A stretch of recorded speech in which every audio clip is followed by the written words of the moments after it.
A reminder that every Thursday afternoon here you can tune into the EFL Fan Network show with Dan Fudge. He speaks in this show with club-dedicated podcasters discussing all the big news and stories surrounding their team. If you missed the live show of a Thursday, you can always catch up on the Talksport app. It's also available as a podcast. Just search for the EFL All Access feed wherever you get your podcasts. Now, Adrian Clark, who's alongside me here at Ashton Gate, we were talking there with Lee from William Hill there about the prospect of teams getting into the playoffs. And looking at the run that Southampton are on, Tom de Eckert has got Southampton just 4 points off 6th spot. There they are, suddenly finding themselves in 7th. What about their prospects of gate crashing the party? It looks good at the minute. They've got a good chance, haven't they? You know, got good individuals. Southampton. Yeah, Cienza's a good player, isn't he? He's terrific. He's a lovely player to watch. Really elegant down the left-hand side. Gives the team good balance. Yeah, look, they lost Adam Armstrong, of course, but they seem in good shape. The inconsistency that they had earlier on this season seems to have been put to one side. So let's see, they're the team with the wind at their sails at the moment, but who are they going to reel in? That's the question. Millwall keep churning out the wins. Ipswich for sure will be up there. It's Hull or Wrexham really, and I like Wrexham. I really like Wrexham's chances because they score so many goals. We'll get a load of this, right? Hull are in 5th place, you just mentioned them. And Sergei Kirovic's side, their next 4 fixtures, Portsmouth away tomorrow, tough. Then Ipswich away. We'll be doing that game for Talksport 2 next Tuesday night at Portman Road. Then they've got Millwall at home at the MKN, and follow that, travelling to Wrexham, whose home form is pretty fantastic. Yeah. That's going to tell us an awful lot, I think, about where Hull end up. Yeah, absolutely. They've had an unbelievable season. Jukirovic, when he came in, I don't think anyone expected them to really push for the playoffs, maybe barring the owner himself, and they've overperformed. Now, I keep thinking Hull will fall away, yet they're not falling away. That clutch of games there, the 4 games, if they can come out of it with a couple of wins, well, you have to take them seriously. And you've got to tip the hat to Wrexham, haven't you? I think they've done amazingly. Like, just phenomenal. You know, back to back promotions. And then, I'll be honest, I thought mid-table finish would be absolutely terrific this season. I think most Wrexham fans would have happily taken that at the start of the season. They didn't have those lofty ambitions necessarily. I don't suppose Phil Parkinson did either. But here they are. And they've made some very smart acquisitions. They brought in the experience to go with the youth. Zach Viner, all right, he's arrived there having left here injured. But you think Sam Smith, you think Josh Windass, you think Jay Rodriguez, you think Kiefer Moore. The squad is excellent. Like, they've look got at the finishers bench. out there. Look at the bench, right, for Wrexham, and it is the envy of almost everybody in the division. Maybe aside from an Ipswich, I think it's as good as the Ipswich's bench, which is remarkable. It's better than Coventry's. And 2 really good players wide right as well, Longman or Barnett, who both are excellent at delivering the ball into the... Honestly, and that squad depth, I think that's what's helped Wrexham during this long, hard winter, where you have to churn out 3 games a week. They have been able to rest and rotate, and he has rested and rotated, Phil Parkinson, and I think that's put Wrexham in with a great shout of making the playoffs. And when we saw them smash Ipswich 5-3 the other day, they beat Sheffield United 5-3. I was there for that one. In the playoffs, they will be dangerous, trust me. Quite right. And Wrexham go to Charlton tomorrow afternoon. That's one of the 3 o'clock games. We got 2 games for you live tomorrow on your home of the EFL here, Talksport 2. And it does start with Portsmouth against Hull. That's our 12:30 offering with Natalie Sawyer, Alex Crook and Sam Parkin, who's here tonight at Ashton Gate, moonlighting, working for somebody else, an absolute disgrace. And then 3 o'clock tomorrow afternoon, I'll be at the Coventry Building Society Arena for the leaders Coventry, looking to extend their lead at the top. But Mark Robbins is back in town with Stoke City, and Perry Groves will be alongside me at the CBS Arena. We've also got Bournemouth Sunderland from the Premier League at lunchtime tomorrow over on Talksport as part of game day. And Wolves Villa is about to kick off tonight over on Talksport with Joe Shannon and Stuart Pearce alongside Adrian Durham at Molineux. Don't forget, if you've got the Talksport app, which you must have by now for your phone, downloaded for free from your favourite app store, you can swipe effortlessly between Talksport and Talksport 2 to pick up the commentary that you wish to on those nights when we have more than one game on offer. And then we've got those weeks in the Premier League where we've got all the games on offer, and then you can use the Talksport app and the live games tab to select from a plethora of live fixtures. There you go, plethora, there's your word of the night. Friday night. Yeah. Now the fans are just awaiting the arrival of the two teams in the tunnel. It is 5 to 8 on this Friday evening. What have you spotted? No, the section 82 is the sort of fully section. When I was here for that 5-0 drubbing they took, it was pouring with rain, they were getting soaked, they were 5-0 down, there was still 5 or 6 of those guys over there in that far corner waving flags constantly. Yeah. Fair play to them. This stadium has undergone quite the makeover in the last 10 or 15 years. It's only really the Accio stand away to our left-hand side that's a remnant of old Bristol City, if you will, old Ashton Gate. The Dolman and the South stand opposite us have been refurbished, and certainly this Lansdowne stand that we're in has been refurbished superbly. As out come the players from the tunnel right down beneath us as we look out from our fantastic vantage point here at the home of Bristol City. And the Robins in their traditional red shirts and socks and the white shorts. Watford in a change strip tonight of their dark blue shirts and socks with the white shorts. I think they're dark blue shirts, I think they are, because they've got their yellow and black tracksuit tops on. Let me remind you of the lineups ahead of tonight.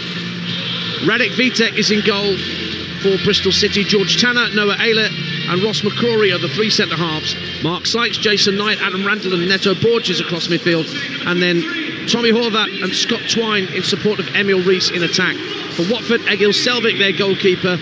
A back four tonight of Jeremy Ngakia, James Abankwa, Saba Goglichidze and Stephen Mafuni. Nampalis Mendy, once of Leicester, and Imran Louza are the holding midfielders. And then Nestori Irankunda, Edo Kayembe and Georgi Chakpatadze playing in behind Luka Kyorumgor in attack. Our referee tonight is Lewis Smith from Lancashire, who sent off Wesley Fofana of Chelsea the other week against Burnley in his first ever Premier League game as a referee. That's a way to announce yourself in the top flight, isn't it, Adrian? It certainly is. Yeah, well, yeah, hopefully we get 11v11 here tonight, and I think it's going to be a good game. I expect both teams to score. I think they've got flaws. I think the Watford's away form is a little bit patchy. Bristol City are short of so many centre-halves. It's going to be a big test for them. And both teams have in-form attackers. Twine and Rees in terrific form. Kierungur for Watford's terrific. And they've got some real talented players behind him. So, yeah, I expect this to be a decent match. Well, Wolves Villa are about to get underway over on Talksport. Imran Louza and Jason Knight have sorted out the coin toss. And Lee Phelps was right to mention that recent 5-1 thrashing here that Bristol City handed out to Watford in the FA Cup third round. Emil Rees got a hat-trick that day. It doesn't have a bearing necessarily on tonight, but fresh in the Watford players' mind as they've travelled here tonight across the M4. Yeah, definitely. Well, it's impossible for it not to be. So, yeah, they'll be not on edge, but they'll be very aware of the qualities that Bristol City have. And Emil Rees, he's a strong centre forward, isn't he? When he's on song, when he's at it, he's actually a really difficult centre forward to contain. There's a League 2 game that's already underway nearly at the quarter-hour mark. Harrogate Town trying to get out of the bottom two under Simon Weaver. They're currently 0-0 with Cheltenham Town at Wetherby Road. We'll keep you in touch with that, as well as what's going to happen at Molineux over on Talksport with bottom club Wolves in that Midlands derby against Aston Villa. But Watford will get us underway, and they're going to be kicking from left to right as we look from our wonderful vantage point in the Lansdowne stand. So the Hornets will be attacking the South stand to our right in this first half, wearing their blue chain strip. Bristol City therefore attacking the Accio stand to our left, where the travelling Hornets fans are amassed either side of the goal at that end of the field. Referee just waiting for the time to tick round to the top of the hour, waiting for the match director to give his OK signal. And we are nearly underway, but there was somebody straight offside there. It was Emil Rees, and it's rolled back to Egil Selvik, the Watford keeper, and we're underway on Talksport 2 to start your weekend of live football from around the leagues. But we are your home of the EFL here on Talksport 2. and it's just starting to get that little bit more tense in the race for a place in the Premier League next season.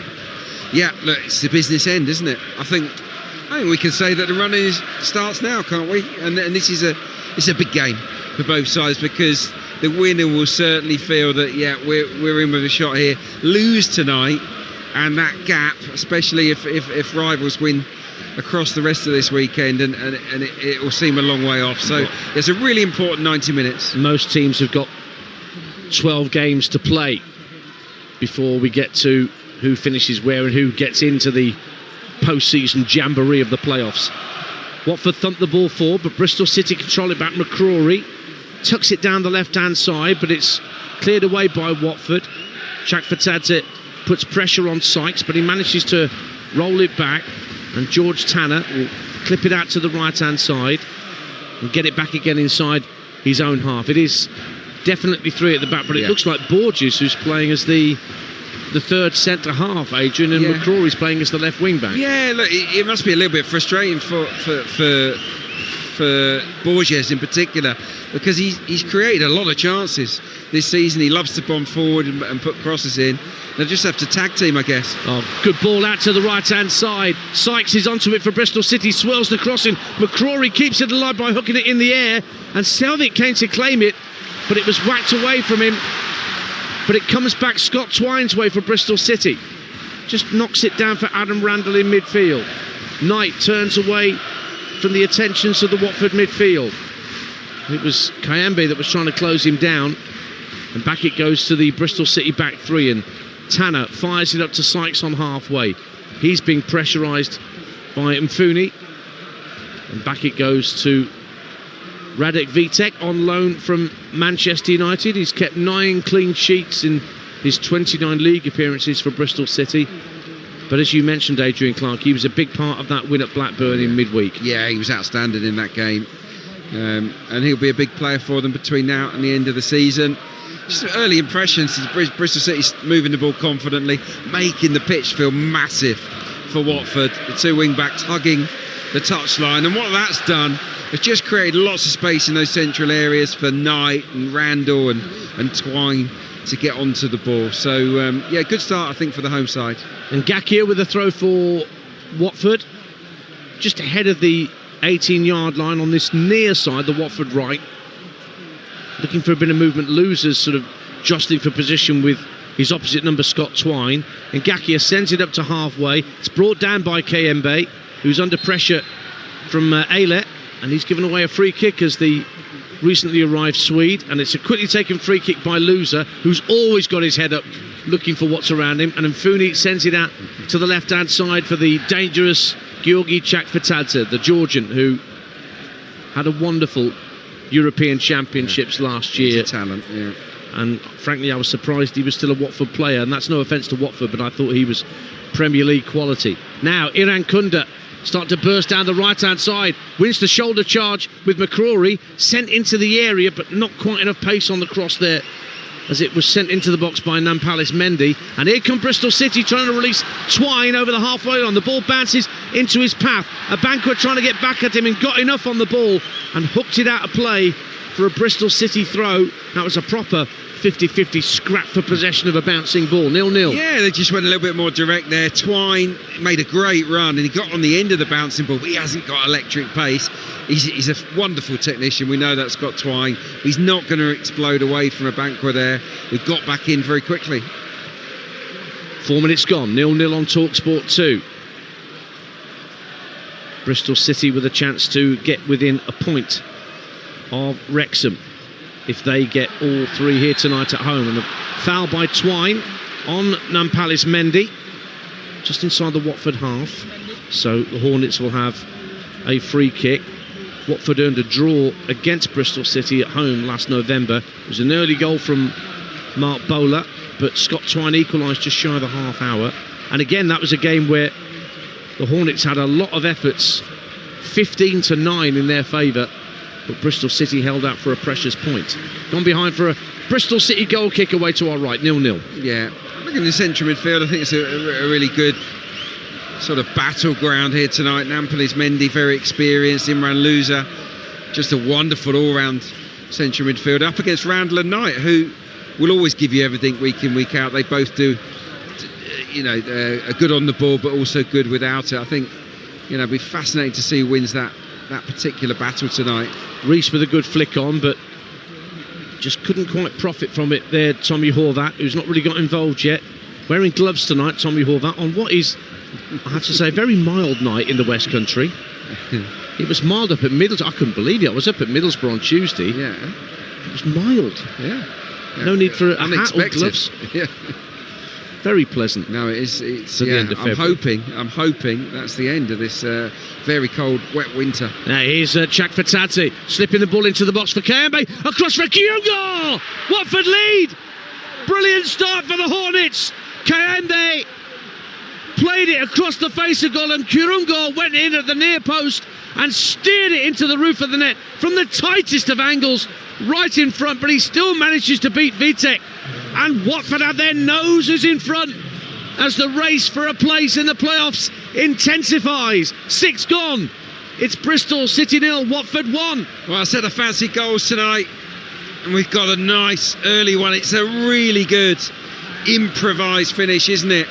At the near post, Kieran Gould he gets across the near post for the cutback, and he elevates the ball. He dinks it above the goalkeeper in at the near post. It's a really clever finish with plenty of guile, but excellent play from Watford. Really sharp stuff down that left-hand side with Kayembe at the heart of it. And look, they hadn't really offered much until that point, Watford. Now they find themselves in front.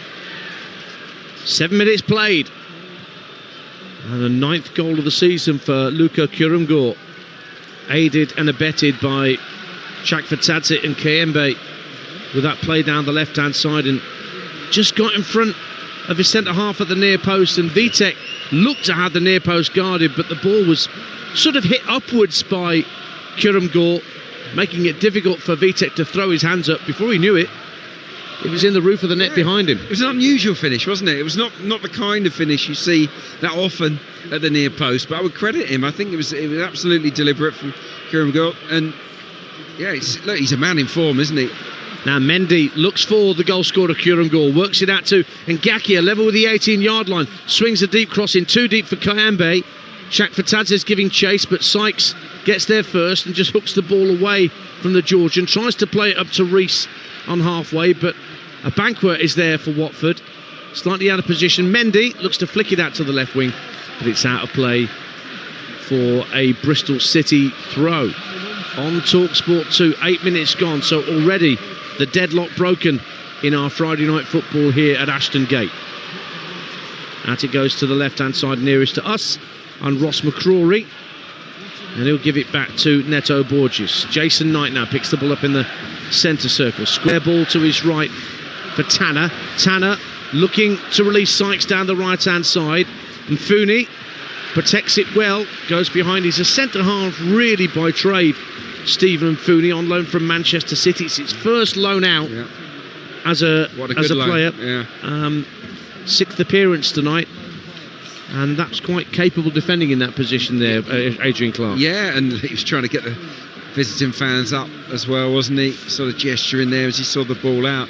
Look, yeah, if you can get your first loan to a championship club, big club like Watford, and be a regular in the team, you're doing plenty right. You know, it's a good opportunity for him. And it shows that they're looking for him when they play these short goal kicks. He's only 18, but he's clearly not scared about receiving the ball in tight positions. Bristol City win it back, and there's a foul on Randall there by Loser. Clearly chopped him down.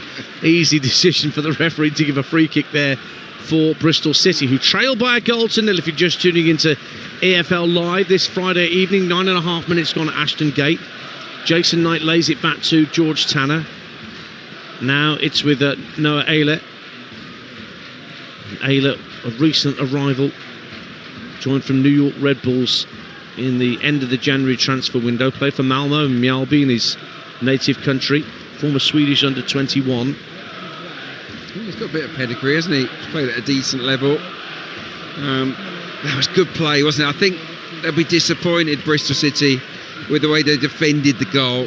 George Tanner maybe a bit frustrated. He's a little bit overloaded, wasn't he, with Shakmatadze and Kayombe. Kayombe did really well. He played with his head up. He scampered to the byline. He knew exactly where his centre forward was, and the cutback was as good as the finish. Good tigerish work from Jason Knight to win the ball for Bristol City in the centre circle, dispossessing Kayembe. And now the three centre-halves for Bristol City exchange passes. It's with Neto Borges on loan from Middlesbrough.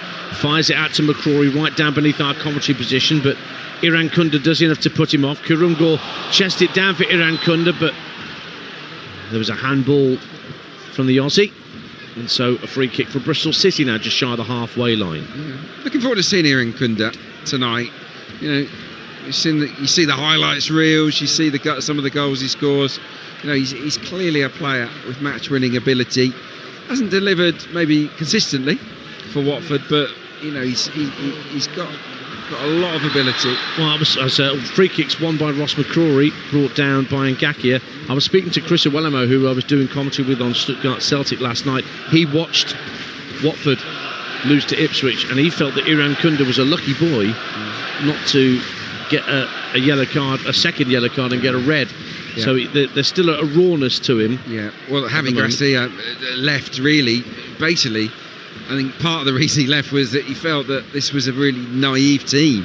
You know, too many young players that weren't quite ready for this level. They've got a free kick to defend here, Watford. It's swirled in to the far post, punched clear, somewhat unconvincingly by the goalkeeper Selvik, but he got distance on it with some help from the defence. Tanner retrieves the loose ball for Bristol City just inside his own half and guides it back to Vitek.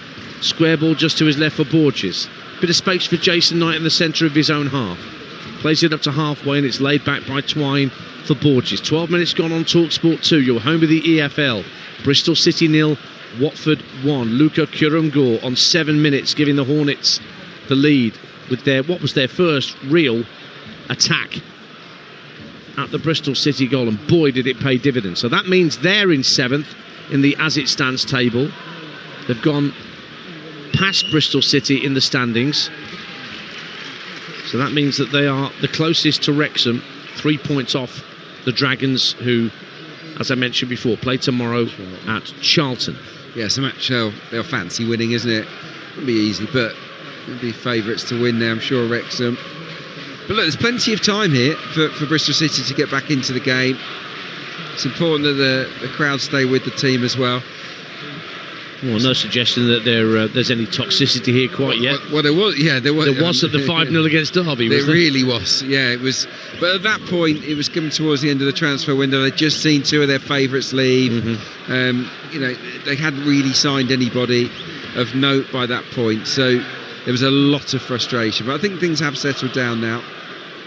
Adam Randall for Bristol City tucks it infield to Ayler, and then Borges finds Randall again, who was on the half turn just over halfway, has to feed it out left to McCrory, and Ed Still is urging his players to tuck in more from the far right hand side, but that's left space for Mark Sykes on the right up against Mfuni. Tries to twist and turn away from the low knee. He's played it through the legs of the defender, picked up in midfield, clipped across. Twine lets it go. McCrory on the drive. Good save down low to his right from Selvik. Bristol City will let the ball drift out of play for a throw, but Ross McCrory caught that very sweetly as it dropped out the sky. 1-0 Watford. Fabulous volley, wasn't it? Because it was dinked to that far stick. He watched it onto his right foot, kept his eye on it, and he struck it hard, but he didn't try and knock the spots off the ball. It was a really clever effort, and it forced Selvik into a really sharp save, low down to his right hand side. Excellent attempt there from the left wing back. Now played in field from Sykes for Knight. It does a little dummy, thinking it would run through to Scott Twine, but Mendy did enough. But they win it back again, Bristol City. They're hunting in packs down that right hand side. Sykes nicks it in field. Jason Knight keeps it away from a man. Now Horvath driving into the centre of the half, urged to shoot by one or two at the opposite end of the ground, but Horvath will stroke it out to this near side of McCrory, who just stung the palms of Selvik with that right-footed drive. Watford 1-0 up here.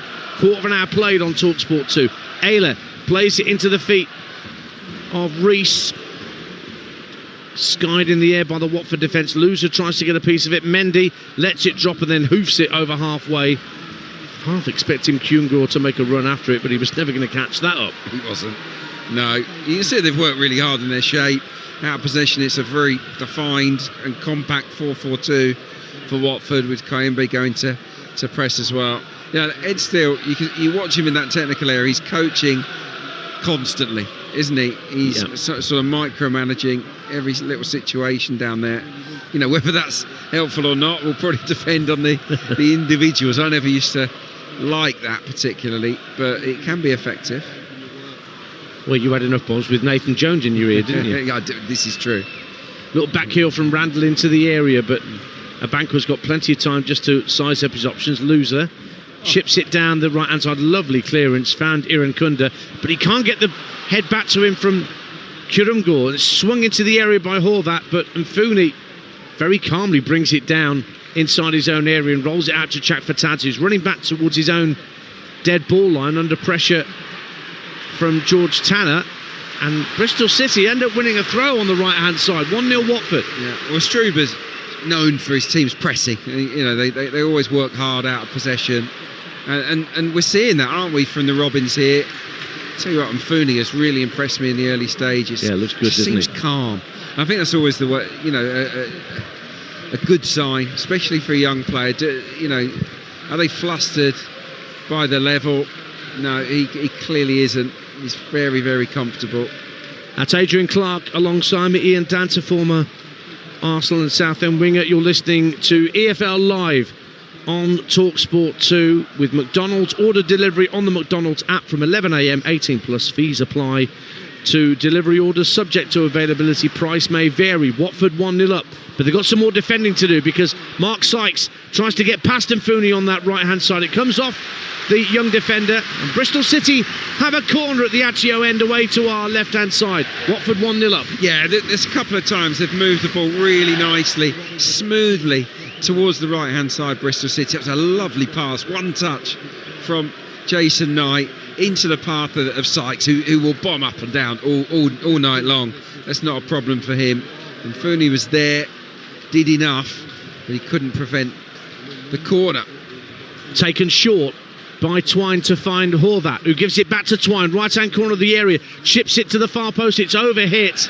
Rees was the intended target, but it sailed over his head and behind for a Watford goal kick away to our left hand side. There's no goals anywhere else tonight. Wolves Villa over on Talksport, that's 0-0. So too Harrogate Town against Cheltenham, the one League 2 fixture tonight, and that's had about half an hour played.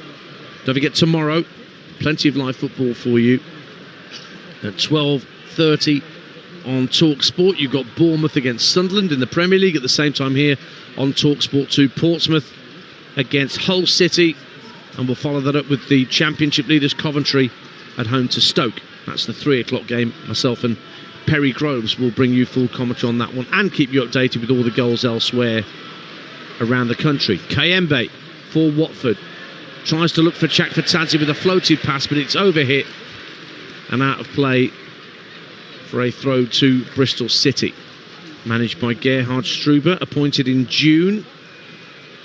I remember, my abiding memory of him is keeping Barnsley in the Championship on the final day during Project Restart in 2020, when it was Clark Odwar bundled the ball in at the old Griffin Park to prevent Brentford getting automatic and having to deal with the playoffs and keeping the Tykes up.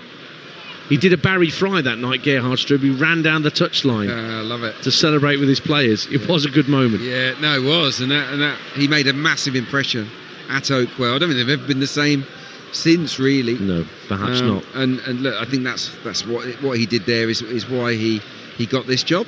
And I think by and large he's done really well this season. He has, and Bristol City have not had that many dalliances with the playoffs. It's their 11th consecutive Championship season, Bristol City. And the first playoff campaign in that spell was last year, and they lost to Sheffield United over 2 legs in the semi-finals. They want to get into it again. It's Borges sending the ball back to Ayler in the centre circle. 20 minutes gone on Talksport 2. You're home with the EFL. Watford leading at Ashton Gate through Luca Kurumgard's 7th minute finish at the near post after a good build-up down the left-hand side for the Hornets. We've got everybody back in their own half as here come Bristol City down the inside right channel. Horvat has to knock the ball back to Borges in the centre circle. Now Ayler, he's been pressurised by Kayembe, and they have to go back to the goalkeeper. It's good pressing from Watford. Yeah, really disciplined. You can see them. Obviously, Ed Steele's, animated down there. He's talking them through it. But they've clearly worked really hard on keeping their shape.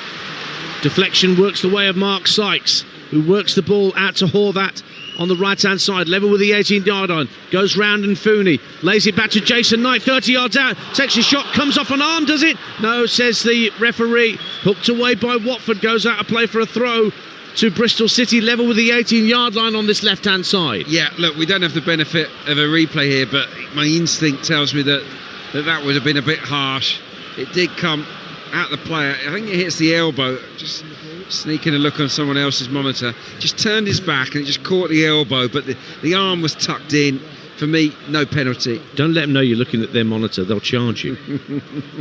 Just be careful. Adrian Clark alongside me. We're approaching the midway point of the first half. 1-0 to Watford, but here goes Mark Sykes, another strong run down the right-hand side, gets the cross into the box, punched away by Selvik to the right-hand corner of the area. Knight can't quite bring it under control, but Bristol City win the second ball. Horvat guides it back to Tanner, and he shovels it back out to Mark Sykes, seeing a lot of the ball on that Bristol City right. Good cross this time. Selvik elects to punch clear with one hand this time, but it'll drop for Iran Kunda, who can bring the ball clear for the visitors. Gets up to just past the midway point of his own half on this near touchline, stops his run, feeds it infield to Kurumgor, and Watford are working it neatly from right to left. And Fooney bringing the ball over the halfway line with the ball at his feet. Chakfatadze is square of him to the left, and he'll touch it back, Chakfatadze, to the halfway line.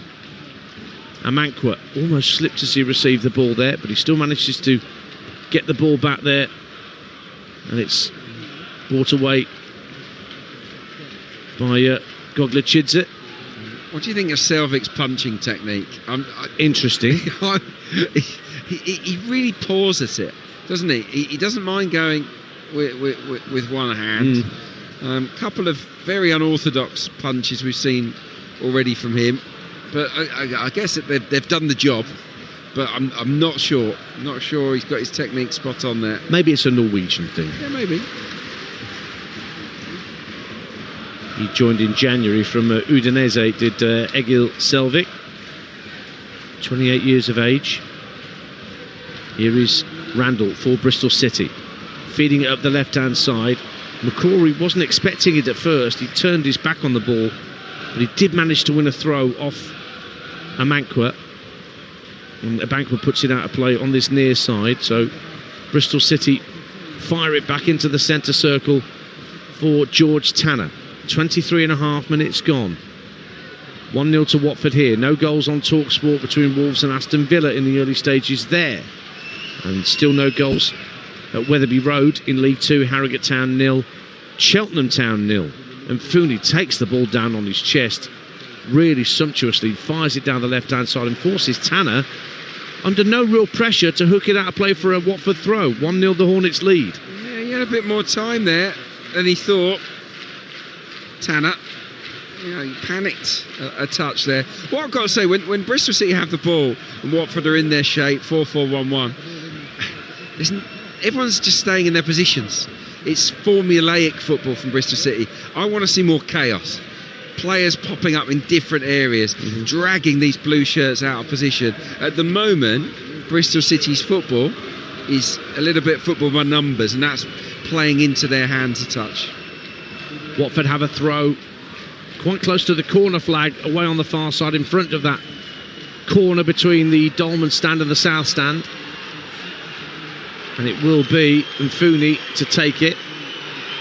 Chakfatadze close by, throws it down the touchline, looking for Kurumgor, and it goes straight out of play over the dead ball line for a Bristol City goal kick, much to the delight of those fans in section 82. Yeah. Short goal kick from Vitek. Kurumgor on the press inside the 18-yard box, but Borges will get this clear for the Robins, looking for Rees on halfway. just gave Abankwah a little nudge in the back, but Abankwah still won the header well.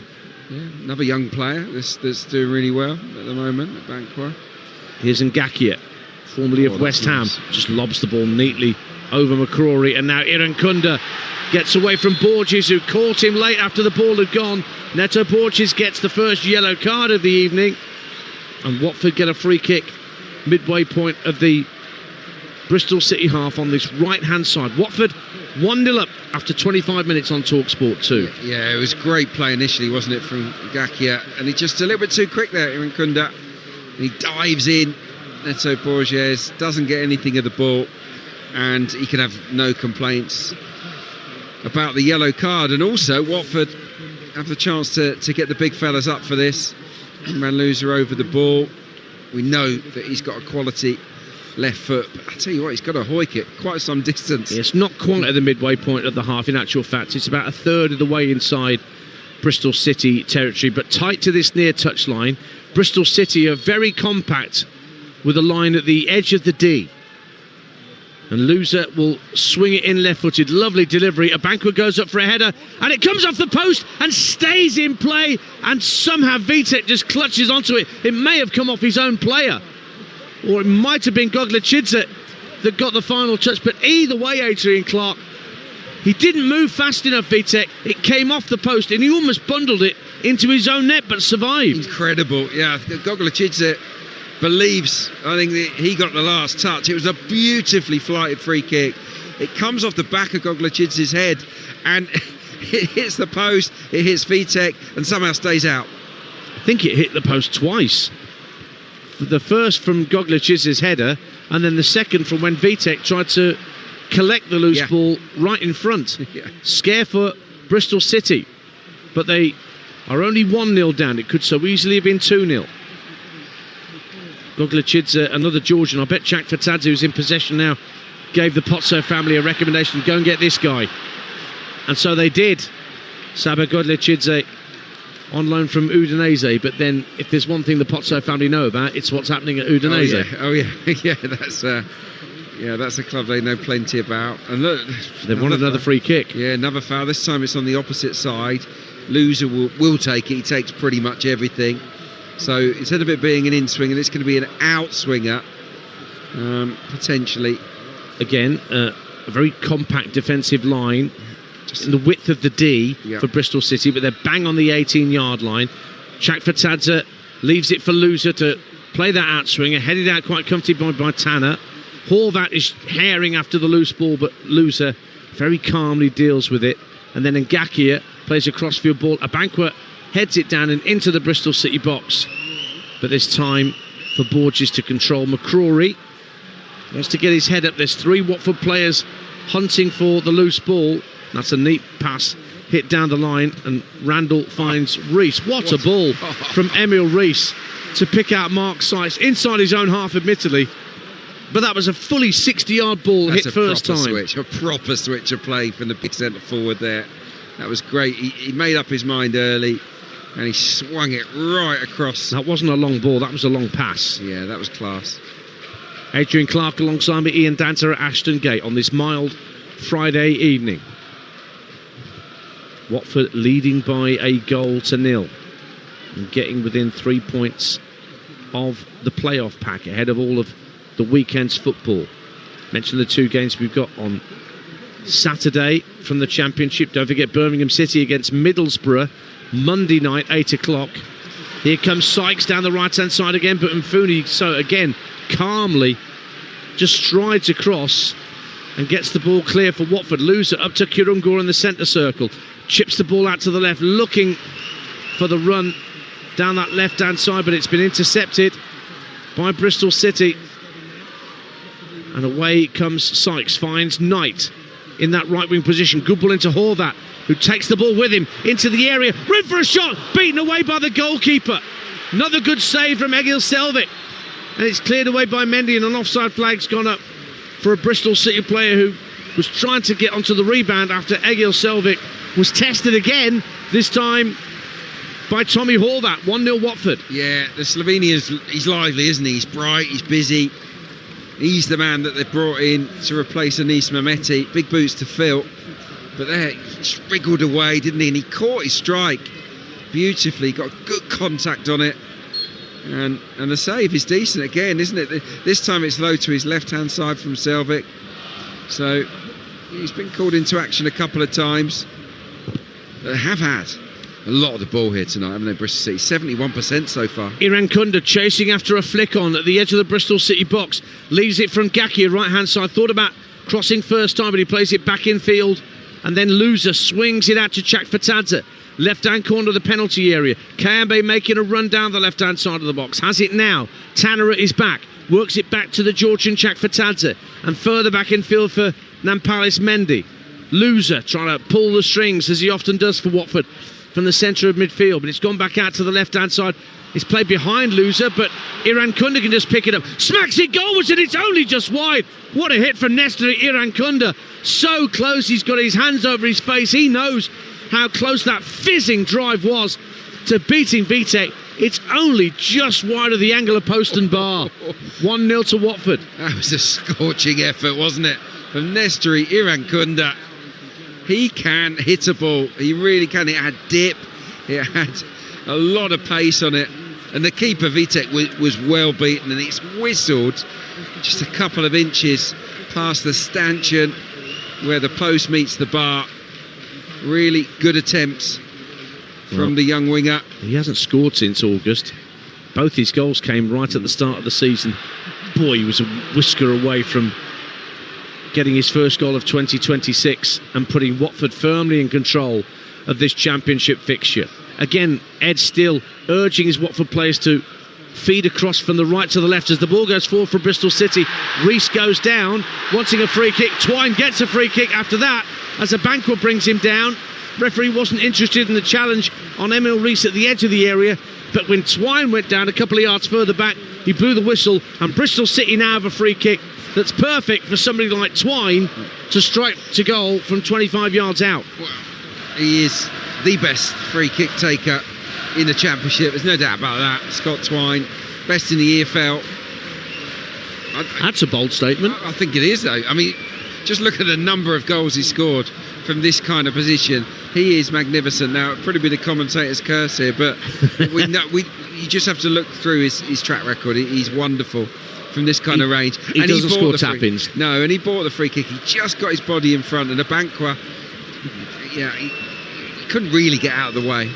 It's a four-man Watford wall and a draft excluded behind it. To the left of centre, 25 yards from goal.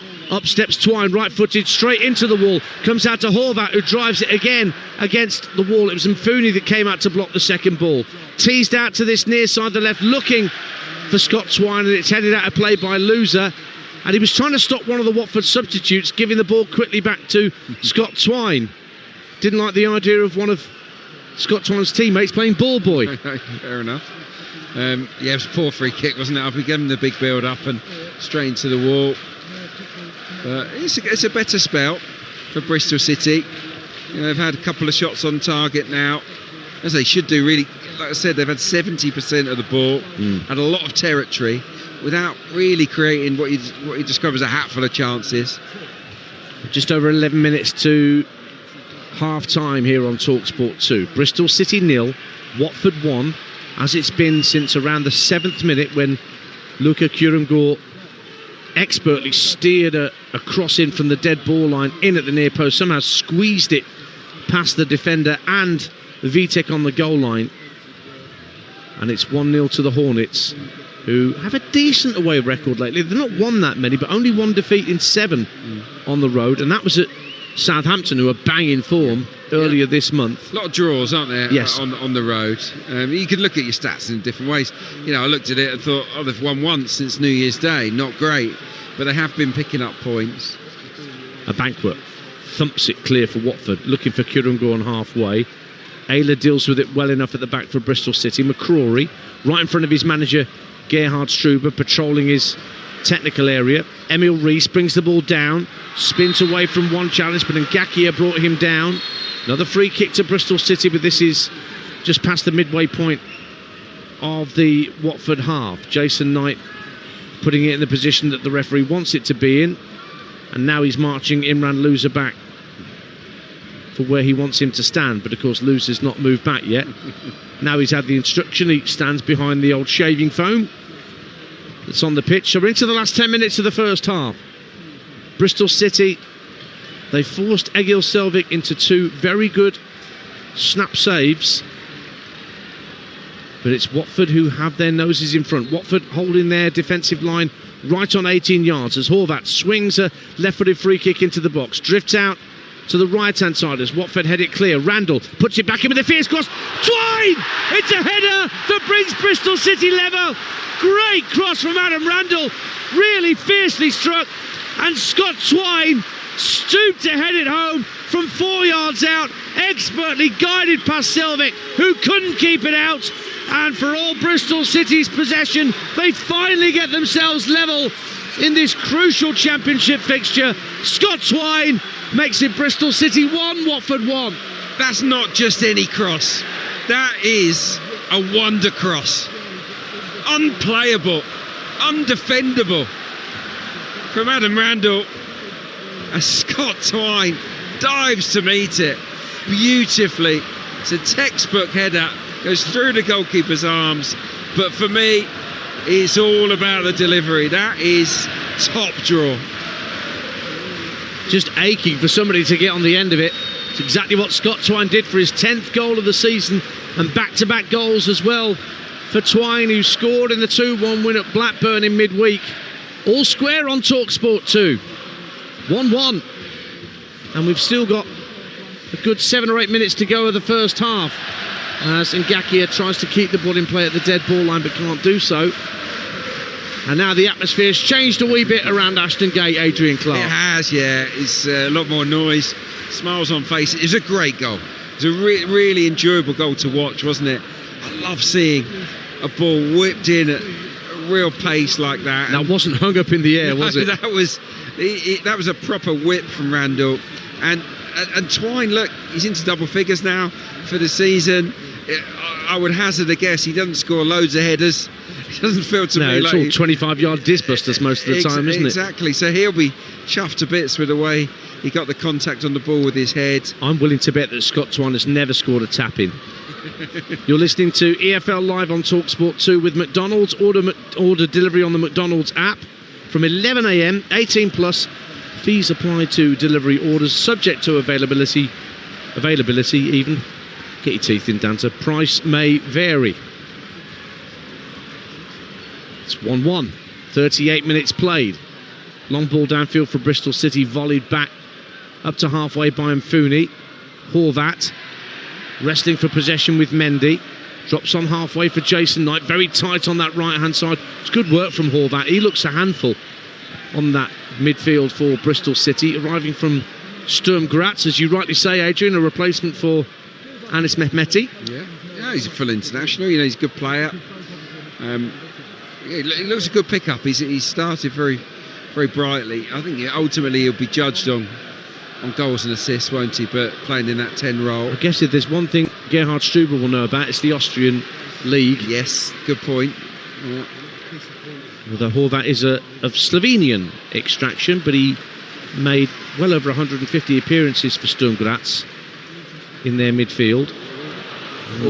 Radek Vitek with a pass out from his own penalty area, the Bristol City keeper, and you heard Adrian Clark's reaction as Kiembe very nearly dispossessed Jason Knight about 25 yards from goal, but Bristol City have kept possession. 1-1. Did well to keep possession because it's a really risky pass. It was top quality because the press from Watford was good, but they stayed calm. Bristol City backed themselves to play through the press, and they've still got the ball. With Neto Borges inside his own half, plays it up to halfway down beneath us, and Ross McCrory. Back for Borges, infield to Aylett. Randall, under pressure from Loser, knew he had to knock it back first time to Aylett. And now George Tanner brings it up to the halfway line, looking for some movement ahead of him. Doesn't see it, so he plays a square ball to Knight. He gives it back to Tanner.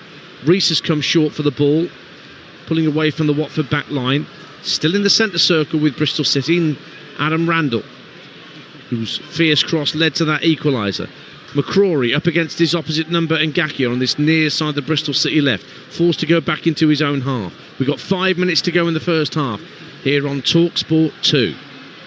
Bristol City 1, Watford 1. Borges lifts it into the area, and there's Reese trying to pull it back from the dead ball line. He got there, but there was nobody running in close enough from the edge of the area to profit from the hooked back pass from Emil Reese.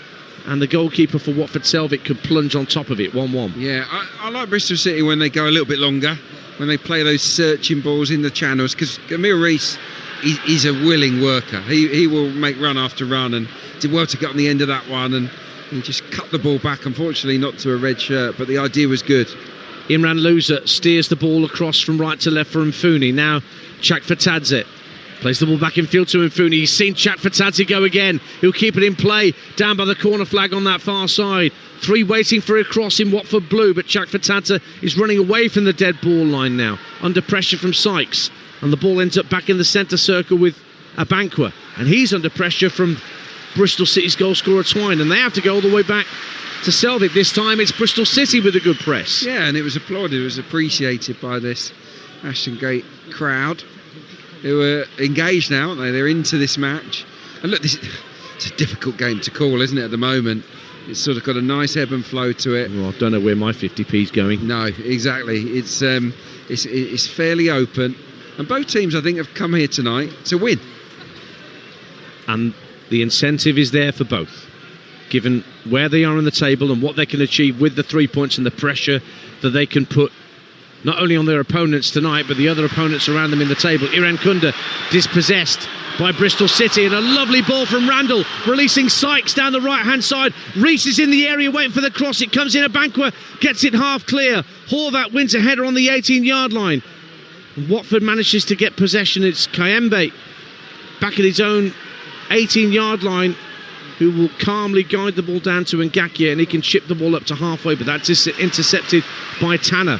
Here's Scott Twine playing the ball into the feet of Horvat, back to goal, 25 yards out, goes to ground, wants a free kick, referee says no, and so Watford will break now.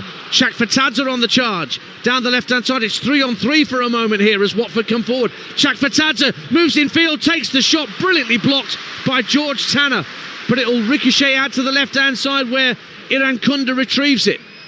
Left hand side for Watford, back in field for Chakfatadze. He'll lay it back to Mendy, just slowing the play down again here, Watford. Kayembe steers the ball back out to Iran Kunda, who stayed wide left, cuts in field now. Infield it goes to Loser, leaves it for Kayembe. Now Bristol City have got pretty much everybody goal side. Imran Loser again, back of a square ball to Abankwah, back for Mendy. Chakfatadze a first time ball and gets it back from Mfudi, moves in field again, the Georgian, to just ahead of the centre circle. Plays it just to his right for Abankwah, and further out to this near touchline and Ngakia, but he's set upon immediately by Ross McCrory. Got a bang on the nose there from Jeremy Ngakia, nothing malicious in it, but McCrory felt it and goes down and gets a free kick for Bristol City. 1-1 the score. Yeah, I don't know, it was a finger in the face. I'm not sure what it was, but went down instantly. Just gives us time. I really had time to speak about the 2 great attacks. What a pass from Adam Randall again, in behind for Mark Sykes. That was a joy to watch. It really was. And then the counter attack was terrific. I thought Chakfatadze was a bit greedy in that 3v3. Imran Loser had made a fabulous run to the right hand side. He was free. I think he should give it to Imran Loser there, instead of taking on the shot which was blocked. But yeah, lovely passage of play, end to end stuff. It's been a good watch. It's been a very good watch. Hope you've enjoyed listening to it like we've enjoyed bringing it to you so far here on EFL Live on Talksport 2. Into the last minute of the first half, Horvat for Bristol City, up to the edge of the area, shot deflected over the bar, corner kick. He could have slipped in McCrory, left hand side of the box, but he decided to go for goal, and Imran Loser steered it over the crossbar for a Bristol City corner. 1-1. Yeah, look, I said earlier I love the sight of a whipped-in cross. I also love the sight of a defender diving in and a tricky little player just going past them as if they're not there, and that's what we got there with Tommy Horvat. Can't remember who the Watford player was, but they dived in and he properly skipped around him with ease. Scott Twine will have the corner where the Accio stand meets the Lansdowne stand that we're sat in. Right-footed in swinger, driven into the near post, headed out comfortably at the back by Kurumgor doing his defence, and Chakfatadze is first to it, and there's another counter on for Watford. Chakfatadze looks for Kayembe, poor pass, comfortably intercepted by George Tanner, and we're into 1 minute of added time at the end of the first half, and that is a waste for Watford. That is a shocker. Yeah, look, if I'm Kayembe, I am having a real moan about that. Now Mfuni classily brings the ball forward from left back out to Chakfatadze, left hand side of the area, tries to play it in for Kurumgor, and it's blocked by the first defender, and Bristol City will try and counter as this minute of added time is not going to last much longer. But a poor ball forward from Sykes. He was looking for Reese, but it just trickled straight through to the goalkeeper Egil Selvik. 1-1. I really like the look of Mfuni. I mean, he's powerful. He eats up the ground. He's calm, with and without the ball. He has had an excellent. Do you know when you see somebody have their first touch, no matter, you know, and you just think, I remember seeing that from Nicholas Bentner, but that's for another day. Whistle blown for half-time at Ashton Gate, and it's all square between these two playoff protagonists.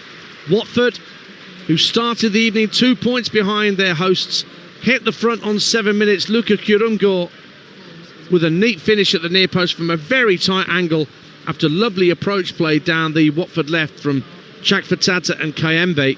Somehow Vitek was beaten at his near post, but Scott Twine made it 10 for the season.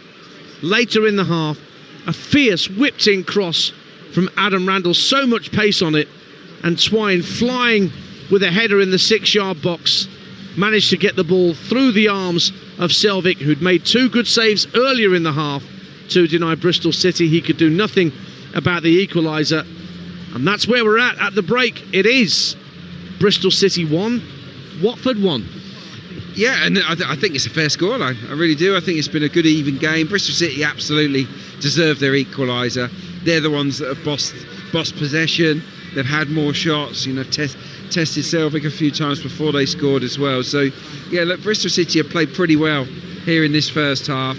But Watford have had their moments. They might have scored from their only shot on target, but they hit the post, didn't they, via Vitek. And they've had a couple of really promising breakaways as well that they maybe could have made better use of. So I think, yeah, both sides will feel quite happy with the way that they're playing at the moment. And I think for us neutrals, we're set up nicely for a decent second half. I hope that we get the ebb and flow that we've seen in that first 45 repeated, because yeah, it's been a nice fun watch. Do you think, because you were looking at Bristol City in that first quarter of the game, and I think you called it football by numbers in terms of their positional play, did the equaliser come from them being a little bit more open, a little bit more random? It may be, because if you think about where Randall crossed the ball from, he's crossed it from quite a wide area, hasn't he? And that's your central midfielder. But what we saw earlier on in the game is sort of every player for Bristol City just keep to their position. No one really, it was quite rigid, no one moved around and went somewhere unexpected. What we saw for the goal was Randall pop up on the right hand side. He's a central midfielder, and he's got a little bit of space, and he has made the most of it by curling in a across the season contender for Scott Twine. So yeah, maybe there was a little bit more chaos towards the end of that first half from the home side. Yeah, lots to recommend. There's lots of good individual performances out there. Stephen Mfuni has particularly caught the eye for both Adrian and myself, playing in a slightly different position. We'd normally expect to see him at centre half, but that Manchester City academy, honestly, it spits out some quality, doesn't it? It really does. It really does. They've got, it's always been a really strong academy, and they hoover up some of the best talent around, don't they? I've had the pleasure of watching Divine Macassar a couple of times in the last week on loan at Leicester City. Yeah, he was good on Tuesday. I agree with you. Yeah, he's a class act. He was really good on Tuesday. He was even better the previous Saturday against Stoke City. He's a player that's going to play Premier League football. And look, I've only had the 45 minutes watching Mafuni in the flesh here tonight, but from what I see already, you just think, well, this is a kid that could absolutely play Premier League football. So yeah, they're churning out lots and lots of talent up there. And Mfuni is just another example of that. Well, this could be anybody's at this point. We suspected it was going to be that way at the get-go, and we're no closer 45 minutes into knowing who's going to get the 3 points. Stay with us for the second half. Promises to be a belter, because the halftime score here on EFL Live on Talksport 2 for your Friday evening entertainment is Bristol City 1, Watford 1.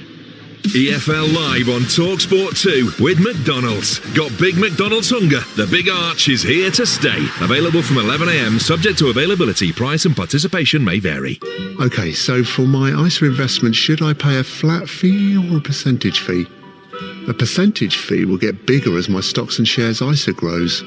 But Interactive Investor's flat fee will stay the same, meaning I get to keep the money I make. Obviously. It's raining. For over 500,000 investors, the penny's dropped. Interactive Investor. I think, therefore I. Remember, when investing, your capital is at risk. Just been out there briefly. Stuck waiting again. Tell me about it. I've spent all morning trying to get through to my GP. Oh, I ditched that stress and joined Benenden Health. They've got 24/7 GP helpline. No waiting rooms, no sitting around. Really? Sounds like a great service, unlike this one. We're just about to get moving again. Press play on your health with the 24/7 GP helpline and much more. All for less than £16 per person per month. Search Benenden Health. Fee reviewed periodically. T's and C's apply. Qualifying periods apply for some services. UK only. Visit benenden.co.uk. Word on the street is this: Tommy Shelby is back. With Peaky Blinders, The Immortal Man coming soon to Netflix. And not just that, follow the honour-bound adventures of a Knight of the Seven Kingdoms on Sky. Get Sky and Netflix together for just £15 a month. Sky. Believe in better. Prices may change during new 24-month term. £21 a month after. Requires Sky Stream and broadband minimum speed 25 megabits per second. 18 plus terms apply. In 10 metres, take a left at the pile of washing. Sorry, what? At the Valley of Toy Dinosaurs, approach the kitchen with no room to cook. Huh? Turn right at the floordrome. Floor? You've reached chaos. Recalculating. Suggest immediate course correction to IKEA for fitted wardrobes, children's storage and cupboard organisers.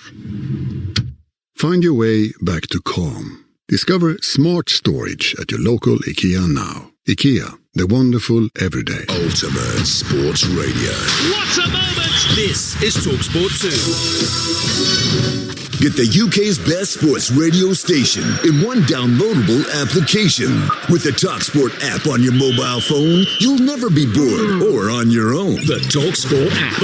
Hear, watch and scroll unbeatable content from the world's biggest sports radio station. Whenever you want, wherever you want. Available from the App Store now. Terms and conditions apply. They're under starters orders, and they're off. Cheltenham 2026 on Talksport. They try to make him go to Cheltenham. He said no. He won't go back. He don't want the sack from his show. Oh, no again. Brazil is off the booze, and it's a bet that he can't lose. They try to make him go to Cheltenham, but he won't go. Join me, Alan Brazil, for a special low-emission, reduced excess Cheltenham Festival breakfast. Starts Monday, 10th of March, and continues throughout the week on Talksport. They tried to make me go to Cheltenham. I said no. On Track, Tuesday afternoon from 2 on Talksport 2. Keep ahead of all the action in the world of motorsports. He's shown that you don't need to win from pole position. Extended hard-revving roundups, in-depth racing analysis, and big-name interviews. If I'd gone 1.5 tenths slower, I would have been P10 on the grid. So it's so tight. Talksport 2 rounds up the biggest stories and the latest racing rumors. Championship points are more vital than ever. On Track, Tuesday afternoon from 2 on Talksport 2. Feel the power and the glory. It's goal time. And he scored. It's a brilliant goal. Fired up and raring to go. EFL Live on Talksport 2. And it's just starting to get that little bit more tense in the race for a place in the Premier League next season. Now here's Chak Fatati, slipping the ball into the box for Kayembe, across for Kyogo! Watford lead!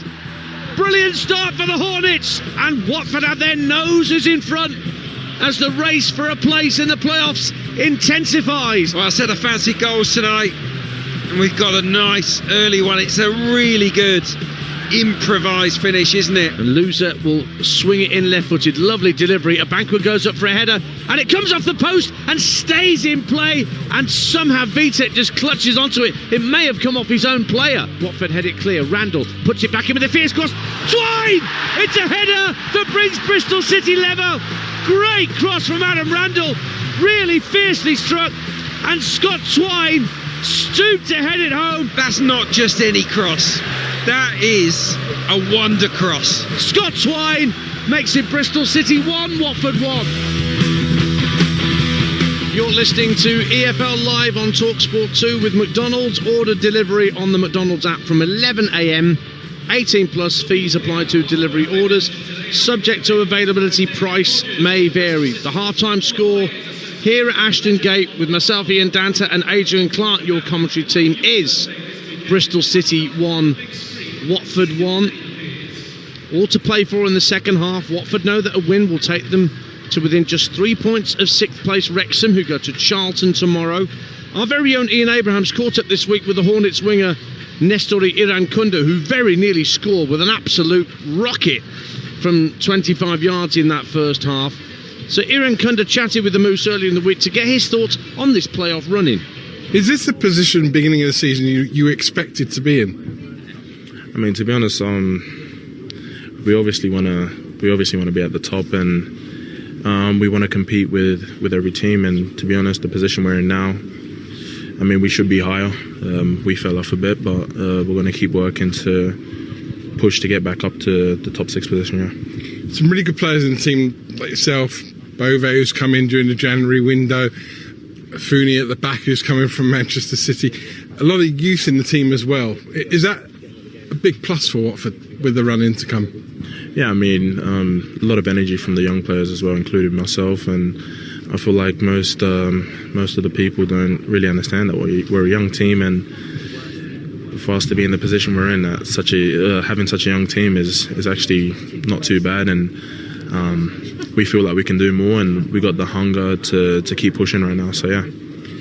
That hunger, does that come from having never been in the Premier League? I mean, you learnt your trade in Australia, you would have seen the Premier League. Yeah. For you to be in with a chance even of getting to play in the Premier League as early as next season, is that what is your hunger? Yeah, I mean, everybody wants to play at the highest level, and that's what we want to do as well, to get Watford back into the Premier League, and that's where they belong to be, and that's where we belong to be. So we're going to keep working and stay hungry to win the last, I think, 13 games.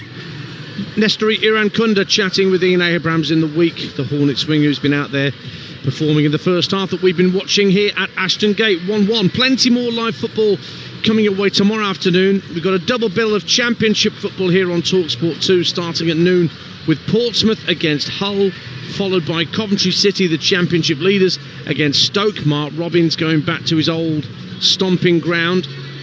On Talksport from 11 a.m. they start the game day live, and it's Premier League football on the South Coast at 12:30.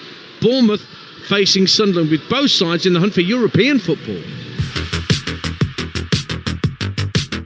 Kleiber getting the better of Kearney. Oh! Pick that out! And in by Amin Adli! And what a turnaround from Bournemouth! Bournemouth have never had it so good. I think in 3-4 points you'll find 8-9 teams, so it's going to be a matter of who finishes in a good moment. Sunderland 3, West Ham 0. Sunderland, promoted via the playoffs in May, are sitting in the Champions League places in the Premier League. West Ham United beat Sunderland by 3-1. It's finished. Sunderland 1, Fulham 3. The referee just blowing the full-time whistle. Sometimes you have bad days and you have to accept it. Evan Nielsen from a tight angle and turned home at the back post. Looking for Diarra, gets the rebound and it's in. And Habib Diarra has got a second goal. So Bournemouth against Sunderland is our Premier League offering on Talksport at lunchtime. Reshmin Chowdhury will be at the Vitality. Sam Matterface and Scott Minto, your commentary team. Portsmouth Hull at the same time on Talksport 2. Alex Crook and Sam Parkin just up the coast from Bournemouth at Fratton Park. And then Game Day live on Talksport from 2:30 with Adrian Durham, Mickey Gray and Matt Murray. All the goals as they go in from the Premier League and EFL. Whilst I will be at the Coventry Building Society Arena for our 3 o'clock commentary. Coventry City, the leaders, against Stoke.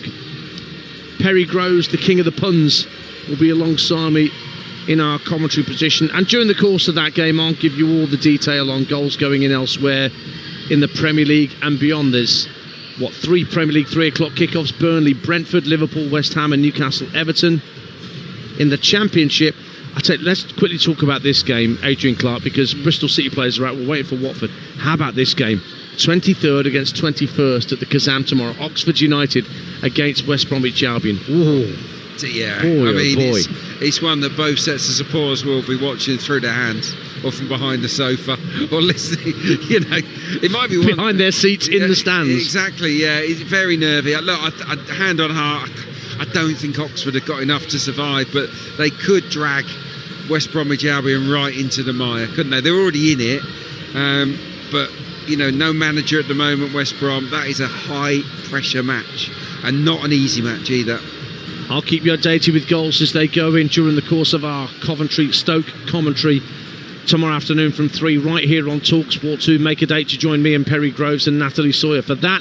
Both sets of players are out, and Bristol City get us back underway, kicking toward the South Stand as they love to do in the second half of home fixtures, wearing their red shirts and socks and white shorts. Watford in blue shirts and socks and white shorts.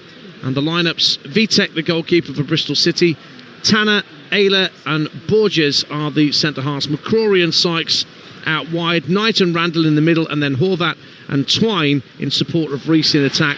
For Watford, Selvik the keeper, Ngakia, Abankwah, Goglachidze and Mfuni in a back four, Mendy and Loser holding, and then Iran Kunda, Kayembe and Chakfatadze behind Kurumgor. And Bristol City at 1-1 in the first minute of the second half have won themselves a free kick, not quite at the midway point of the Watford half, but it's right on the far touchline in front of the Dolman stand. And Tommy Horvat's going to take this and swing it in, and Watford holding their line at the 18-yard line. Left-footed delivery coming up from the Slovenian. Again, fierce delivery. It's flicked away to the far side of the box. Reece can't quite bring it down, and by the time he has brought it down, he's up against his opposite striker, Luka Kurumgor, and he gets it clear, 1-1. Yeah, good defending from Kurumgor. I think interesting that both teams' respective top scorers have netted here today. Got a nice obscure stat for you. It was a left-footed shot, wasn't it, from Kurumgor? Yes. That's the 22nd left-footed goal Watford has scored this season. The most of any team. Where did you find that stat? Where on earth have you been trawling to pick that one up? Don't you worry about that, Dance. You've got your fingers in so many statistical pies. I have. That's good work, though. Yeah. I can't knock it. It's a great stat. Yeah, so it's the most left-footed goals of any team in the Championship. Bristol City have scored 5 goals with their left foot, which is the least in the Championship. Oh, that's why you brought it up. See, that's why we pay you the big bucks, Adrian Clark. Because not seeing any big bucks, but yeah. By the way, 0-0 in the Talksport game, which is just getting back underway at the start of the second half. Wolves 0, Aston Villa 0 in the Midlands derby, and Harrogate 1, Cheltenham 1. A couple of quick goals at the start of the second half. Cheltenham took the lead through Isaac Hutchinson, but Cathal Hefferman's equalised for Harrogate. Remember, if Harrogate win, they get out of the bottom 2 tonight in League 2 and put the pressure on those around them. It's getting quite congested towards the bottom of that League 2 It's going to be an exciting battle. Not for the fans of the teams involved, but no. What looked quite a simple race, Harrogate, Newport, kind of done and dusted. Not anymore. No. Not anymore. There's loads that have been dragged into that. And Newport, even though they're bottom, are by no means cut adrift at the foot of League 2. So join me tomorrow and I'll keep you updated with what's going on at the bottom. Newport go to Fleetwood tomorrow, who are 3 unbeaten.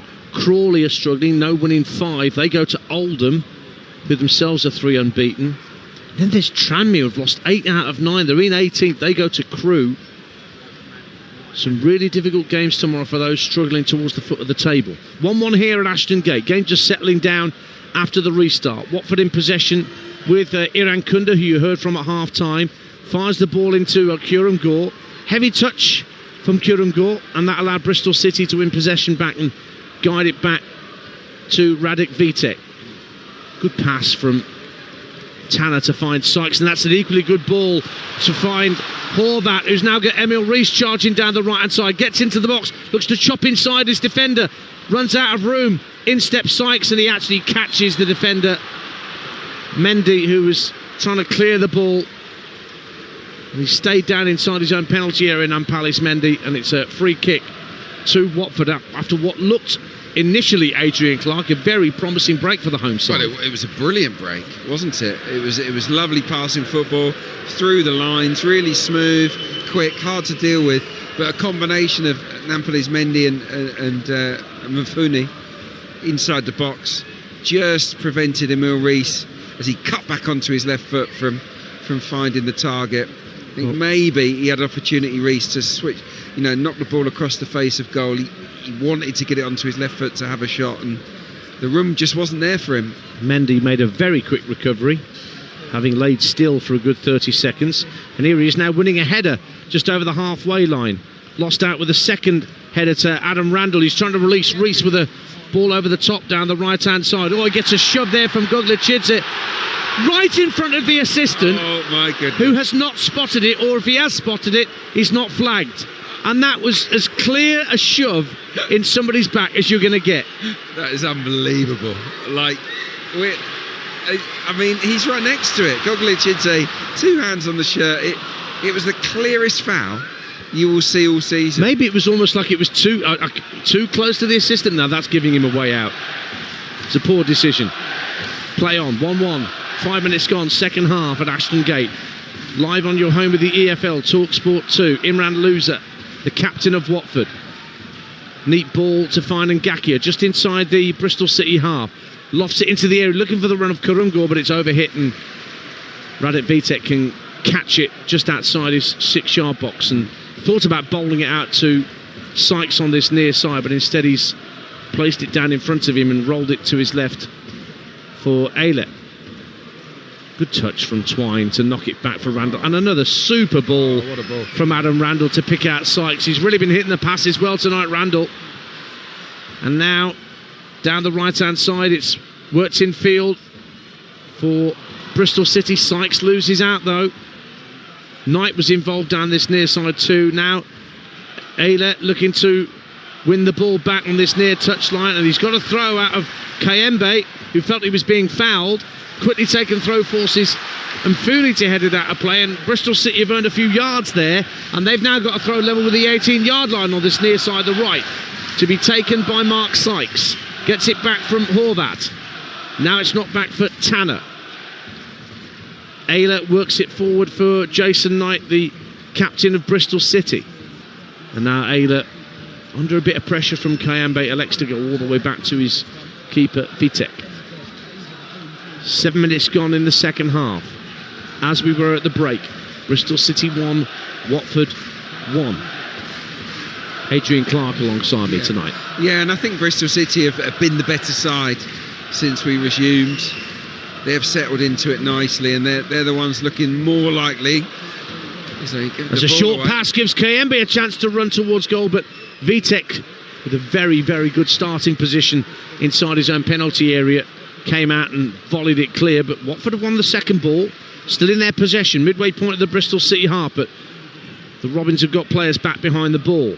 Right hand side, and Ngakia sends across into the box, but that's a very comfortable claim for Vitek. Nobody anywhere near him, with Watford attacking the Accio stand to our left, where the travelling Hornets fans are. Yeah, they'll be happy enough with what they've seen, but yeah, start of the second half, they really got going. A couple of poor crosses from Ngakia, and of course we've also seen Bristol City sort of sweep forward and maybe slice through Watford in a way that didn't happen too often in that first half. What it must be to be a Watford fan and have had because they've had that many different managers, they've had that many different philosophies thrust at them over time. And it must be confusing. Yeah, and you know, players don't tend to stick around because there's so many different managers as well.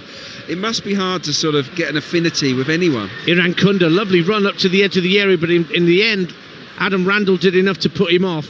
And Ayla will just chip the ball out of play for a Watford throw down by the corner flag, right-hand side. The Watford fans, you can hear appreciating that work from Nestori Irankunda. Now Ngakia turns in field from that far right-hand touchline. Mendy plays a square ball out to Loser.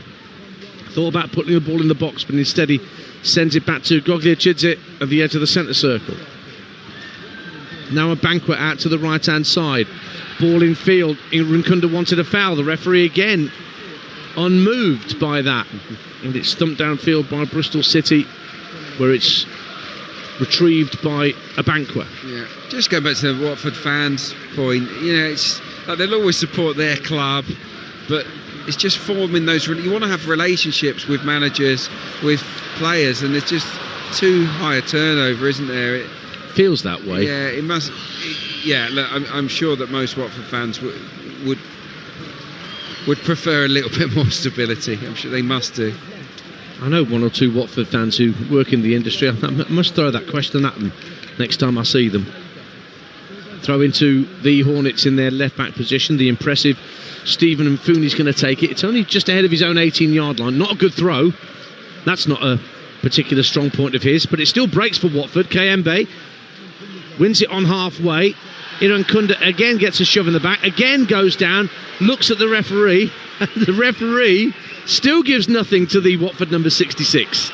Yeah, strange start really from the officials to this second half. They're not giving much. They're not, no, they're trying to let the game flow, and the game is flowing. Now, Randall with a ball downfield, it might break for Horvath. Oh, that's good control from Imran Loser.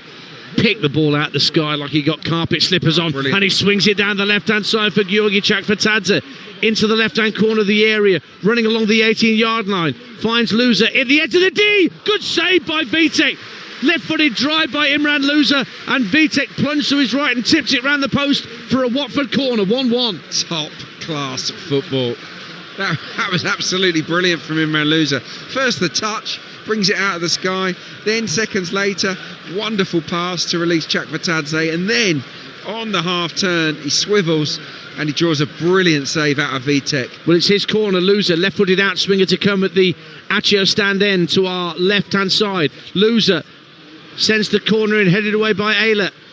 Steered back out to this near side to find Loser once again, who's got the distance on McCrory, chips the ball into the near post. Ayla's there again for Bristol City. Irankunda heads it into the box. This time it's Tanner that gets it clear. All hands to the pump for Bristol City as Watford continue to press, and then the header down by a Banquet just drops kindly for Radek Vitek, and the danger passes for the hosts. It's 1-1, 11 minutes gone in the second half on Talksport 2. Yeah, good spell of sustained pressure there from Watford. I think they've come here tonight to play on the counter.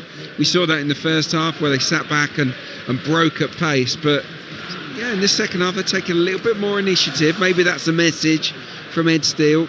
You know, this is a game that we can take the fight to Bristol City, and maybe that's what he said. Well, changes being readied. Adrian down underneath us by Bristol City. They're blinking first, and it's going to be Max Bird who's going to be introduced for at least one sub. I think Sinclair Armstrong might be coming on as well to change the attack. Whether he comes on with Reese or instead of Reese, we'll find out. And Fooney gets a yellow card for preventing Sykes taking a throw. Did they teach that at the Manchester City Academy? Yeah, I don't think so, but too old to like. The old shirt's tucked in, isn't it, from Fooley? Old school. He's gone a bit retro on us here tonight. But look, in fairness, I think Sykes has done him like a kipper there. Just he took the throw with the sole intention of throwing it at Mfuni to draw the yellow card, and it worked. Oh, McCrory's drawn a foul as well, and that's a yellow card for Ngakia this time. So 2 quick yellow cards for the 2 fullbacks of Watford, and Fooney got a yellow card for preventing a throw, and Ngakia just had a nibble at Ross McCrory, and it is indeed Sinclair Armstrong as well as Max Bird who's going to be coming on, but not just yet.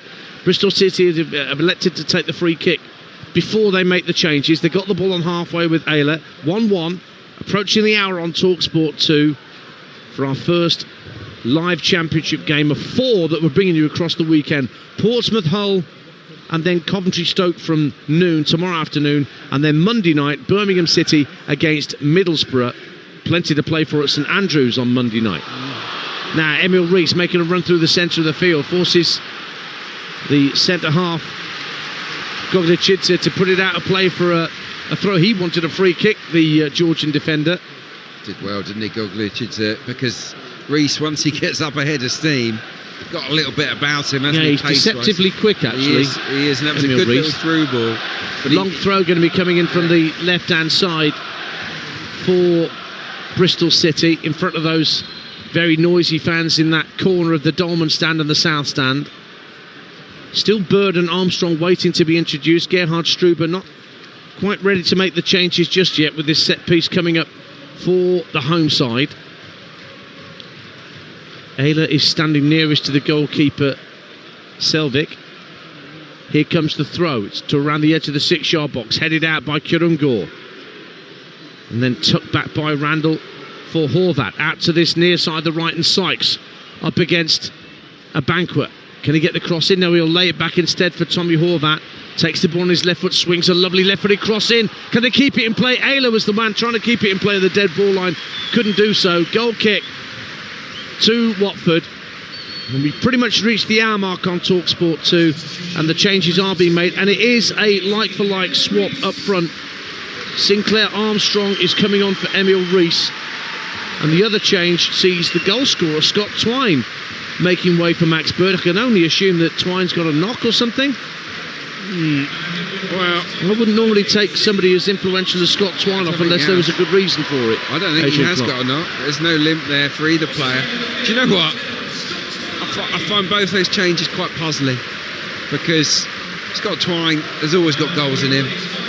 We've seen that with the goal that he scored. He's absolutely fine. And Emil Rees, for me, was having a pretty good game. Not many touches, maybe not as much involvement as they'd like, but they wouldn't have been the first changes I made. 1-1 here, still 0-0 at Molineux on Talksport, with an hour played between Wolverhampton Wanderers and Aston Villa in the Premier League. Harrogate 1, Cheltenham 1, still the score in League 2. They've got about a quarter of an hour to go there at Wetherby Road. Did that surprise you, the changes?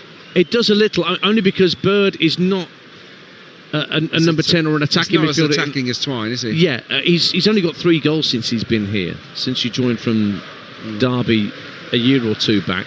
And Armstrong is a similar player in some respects to Emil Rees. He's physical, he's very broad in the shoulder. He will cause problems. He's rapid. He is rapid. But Rees might like to play with him. Here's Watford coming forward at 1-1. Chakfatadze up to the edge of the area, left-hand side, faced up by 2 players. Tries to whip a quick cross in, but it was well defended by Bristol City. But it's brilliant back here from Kayembe. It's sent into the air, and Iran Kunda volleys over from the 6-yard line. Brilliantly won back by Edo Kayembe on this near touchline, backheeled it into the path of Chakfatadze, who lifted the ball into the area, and Iran Kunda, rushing in from the far side, could only steer his volley over the bar. Goal kick, 1-1. Would have been a sensational goal, wouldn't it? Oh, what a piece of play from Kayembe. The back heel was magnificent, and then so was the ball in from Chakfatadze, whips it into that far stick. Iran Kunda gets inside his marker, just tries to flick it in. That would have been a stunner, it really would. But it stays 1-1 on Talksport 2. Ball up to the halfway line for Bristol City, trying to find Armstrong, but it went good 5 yards wide of where he was stood. And so the ball's back with the goalkeeper Selvik. Left-footed clearance up to Kurungor, who got the flick on, but right behind him is Ayler, and Bristol City have it with Jason Knight. Sykes busting a gut to get down the right-hand side, plays it across the face of goal. It's just beyond Armstrong, but he will keep it in play at the dead ball line on the far side of the area. Nutmegs one defender, and then across comes a Banquet and just hoofs it out of play for a Bristol City throw. 1-1. Yeah, good football, wasn't it? Really smooth the way they moved the ball to Sykes, and he puts in a teasing ball just ahead of Sinclair Armstrong. It was in what Sir Geoffrey Boycott would call the corridor of uncertainty. That's exactly where it was, yeah. Our listeners will be able to picture that, I'm sure. 1-1 on Talksport 2 with 63 minutes gone. Offside against Iran Kunda as again he tries to burst away down the right-hand side. Good on transitions, Watford, aren't they? They've got a lot of pace. Well, get a load of this, Adrian. Joao Gomez makes it Wolverhampton Wanderers 1, Aston Villa 0 over on Talksport. Blimey, yeah. Well, they are getting better, aren't they, Wolves? As simple as that. Is that not going to be 13 points and therefore they eclipse the low points total that Derby will still hang on to? That's right, yeah. No, tonight could be the night they avoid that unwanted record. This is good football from Bristol City. Yeah, they're coming forward down the left-hand side with Ross McCrory. Armstrong's pulled out to that far side as well. Attacking the south stand to our right. Tried to get the crossing, but Abankwah stood his ground. Did well, actually. Did James Abankwah, and it went out of play for a throw-in to Bristol City, and they've had to go all the way back to the halfway line to try and build again. It's with Borges, one of the three centre-halves for Bristol City tonight. Steered out to Mark Sykes again on this near side, just near to where his managers stood gesticulating at the edge of his technical area. Ayler turns it back for Vitek, and now it's with Jason Knight, another former Derby player out there with Max Bird. I think Ed Still's going to make changes. Could be Tom Ince coming on shortly for Watford. We'll wait and see. Here's Sykes meantime for Bristol City. Good ball in field to Horvath. Tried to wiggle away from Loser. The ball breaks in the area but bounces kindly for Selvik, the Watford keeper. And he just rolls it out calmly to Imran Loser. And Ngakia faced up by the other number 2 out there, Ross McCrory. Goes across from right to left to this near side, and Stephen Mfuni. Nampalis Mendy guides it back to Gogliachidze. Loser still inside their own half here, Watford. Just taking the game down to walking pace, Loser, and then steers it across to Abankwah and further across to the right hand touchline and Ngakia. Now it goes over halfway, looking for Iran Kunda, but that was well defended down the left hand side by Neto Borges. So Watford again have the ball in their own half. They can knock the ball around. They average, over 50% of possession this season, Watford. But tonight, it seems like they've flipped the game plan. Definitely counter-attack first half was the ploy, but more patient, really, in their build-up at the moment. They're in possession just over the halfway line with Mendy. Now Loser passes out to the right-hand side and Ngakia tried to fire it in field for Mendy, but it was intercepted by the Bristol City midfield. And now Max Bird fresh onto the field, brings it forward. There's an overload here for Bristol City. It's Horvath getting to the area inside the box, trying to make room for a shot as he wriggles from right to left, finds Armstrong, pokes it into the side netting at the near post, and it's only a goal kick in the end. They wanted a corner, but a goal kick it is after another quick break, this time from Bristol City midway through the second half. On Talksport 2 it remains 1-1. Adrian Clark. Yeah, in fairness, Max Bird did brilliantly there.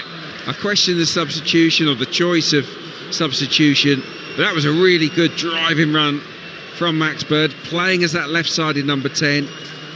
Feeds it into Horvath. He goes past his man on the inside, and I thought then, can Horvath hit it? Can he strike the ball and have a shot on goal? He hesitated. He then had to feed it to Sinclair Armstrong, who sort of prods at the ball. It's a very unorthodox effort, and it went into the side netting. Not the best from him, but yeah, when they've got space to run into, and there is more space for them to run into at the moment, Bristol City look a good team, don't they? They do. Gogliachidze is down. You've missed none of the action whilst Adrian's been dissecting that last passage you play, because the Georgian centre-half of Watford is flat on his back in his own 18-yard box. Matty Pollock and Tom Ince are both coming on very shortly for Watford. We've got a quarter of the game to go then. A reminder that we've got Super League from Las Vegas late tomorrow night. It's 11:45 it starts. If you've never tried our Super League coverage before, I heartily recommend it. Former Man of Steel Paul Cook alongside Mark Wilson, they will bring you Hull KR against Leeds Rhinos from the Super League out in Las Vegas, and following that you'll get 2 bonus games as well from the NRL out in Vegas as well. Newcastle Knights against the Queensland Cowboys, followed by the Canterbury Bulldogs against the St George Illawarra Dragons. That'll take you through to about 7 o'clock in the morning. Wow. So if you can't sleep Saturday night into Sunday, just give our Super League coverage a whirl. You will not regret it. It's fantastic stuff. Oh yeah, no, I agree. But I will be asleep. Yeah, fair enough. Personally, well, you've got Arsenal to worry about against Chelsea on Sunday, haven't you? Exactly. Yeah, that's so. Be a busy Tom one. Ince is going to come on for Nestori Irankunda, who's elected to go off on the far side of the field. So Ince, who had a penalty saved against Ipswich when they were trying to get back into the game on Tuesday night, and Pollock has come on for the stricken Gogliachidze, who has decided he can play no further part. Not sure whether it's a long-term injury, but Pollock and Ince on, Gogliachidze and Irankunda off. Yeah. Well, yeah, 2 decent players. I think Matty Pollock's good, reliable centre half. Ince, we know he's got quality. So yeah, they've got an okay squad, haven't they, Watford? But you know what? Even though Bristol City, I think, have played quite well in this second half for periods, that little prod from Sinclair Armstrong was the first attempt they've had. So there's been a lot of good play up until the box without really testing the goalkeeper in this second half, Bristol City. And that will be really frustrating, won't it, for the manager? Incredibly frustrating for Gerhard Struber. But it is still 1-1. Game's there to be won for both teams here. On Friday night on Talksport 2 in the EFL. It's the 5th Friday night fixture that Bristol City have played this season. I think only West Brom have played more on a Friday night. Here's Tommy Horvath lobbing the ball down the inside right channel. Armstrong gets to the ball first at the right hand corner of the box, but he's being well manhandled by Abankwah, but the clearance only finds Jason Knight, and then Sykes tries to get the better of his man, but Abankwah's there again, guides the ball back to Selvik. Slightly uncertain clearance from the keeper on his weaker foot, his left. It's won back by Bristol City, and Abankwah's there again with a stooping header, and Mfuni shanks the ball out of play for a Bristol City throw. 20 minutes to go. 1-1. Yeah, Horvath lobs the ball into the area over the head of Armstrong, and Selvik comes out and claims. Yeah, Abankwah's switched sides, I think. He has. He's just moved. Oh no, they're switching back. No. I thought he'd switched sides, but Matty Pollock's gone back to the left side centre-back position. I think Abankwah's done really well tonight. He's shown good resilience at times. He was sent off at Coventry early in the season and looked a bit raw. He's only 22. He's on loan from Udinese. Hasn't scored for the club. He's in possession now. Steers the ball out to Ngakia. It's a good touch from Ngakia just to take it and field away from McCrory. Now Ince, chance to run at McCrory down that right hand side, gets to level with the 18-yard line, finds his captain Imran Louza, but his ball steered into the box. It's come to be volleyed clear at the back by Tanner.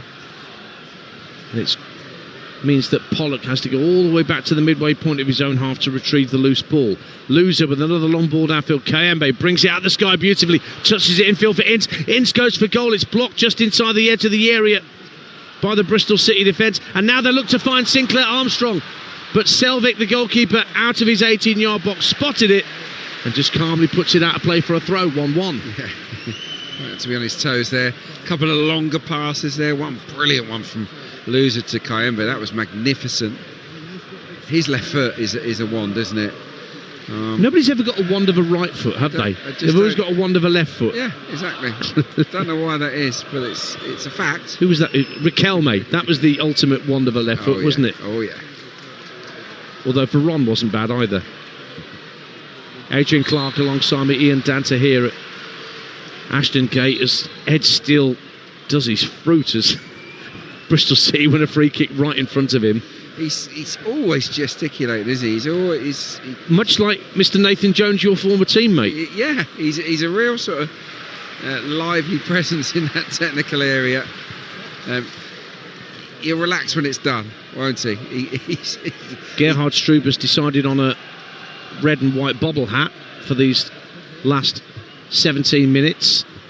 He was quite happy to be bareheaded for the first part of this game. It's not really turned that cold here in the West Country, but I guess he'll feel it. Yeah, it's a really clear night, isn't it? It's not cold at all. I think it's tipping down at Molineux, where Wolves are still 1-0 up against Aston Villa in the Premier League, live on Talksport right now. As Watford win a throw, good industry from Kurumgård on the far side of the field, didn't give it up, and they went out of play for a Watford throw. So Watford just 3 wins in their last 20 away games going back from this season into last. And they've given the ball away to Tommy Horvath, who's making strides towards the edge of the area. Great feet from Horvath. He's still got it. Can he take the shot? He just dwelt on it too long and allowed Watford to get the foot in and get it clear. But it looked just for a moment that it had completely opened up inside the 18-yard box. But here come Watford on the counter with Imran Louza. Out to the right-hand side and Tom Ince.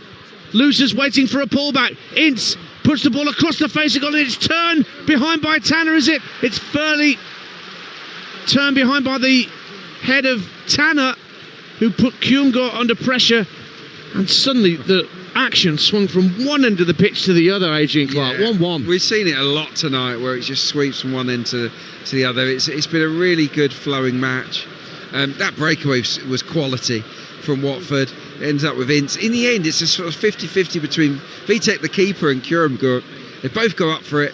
I think Kurumgård heads it onto the hands of Vitek, and it goes out for a corner.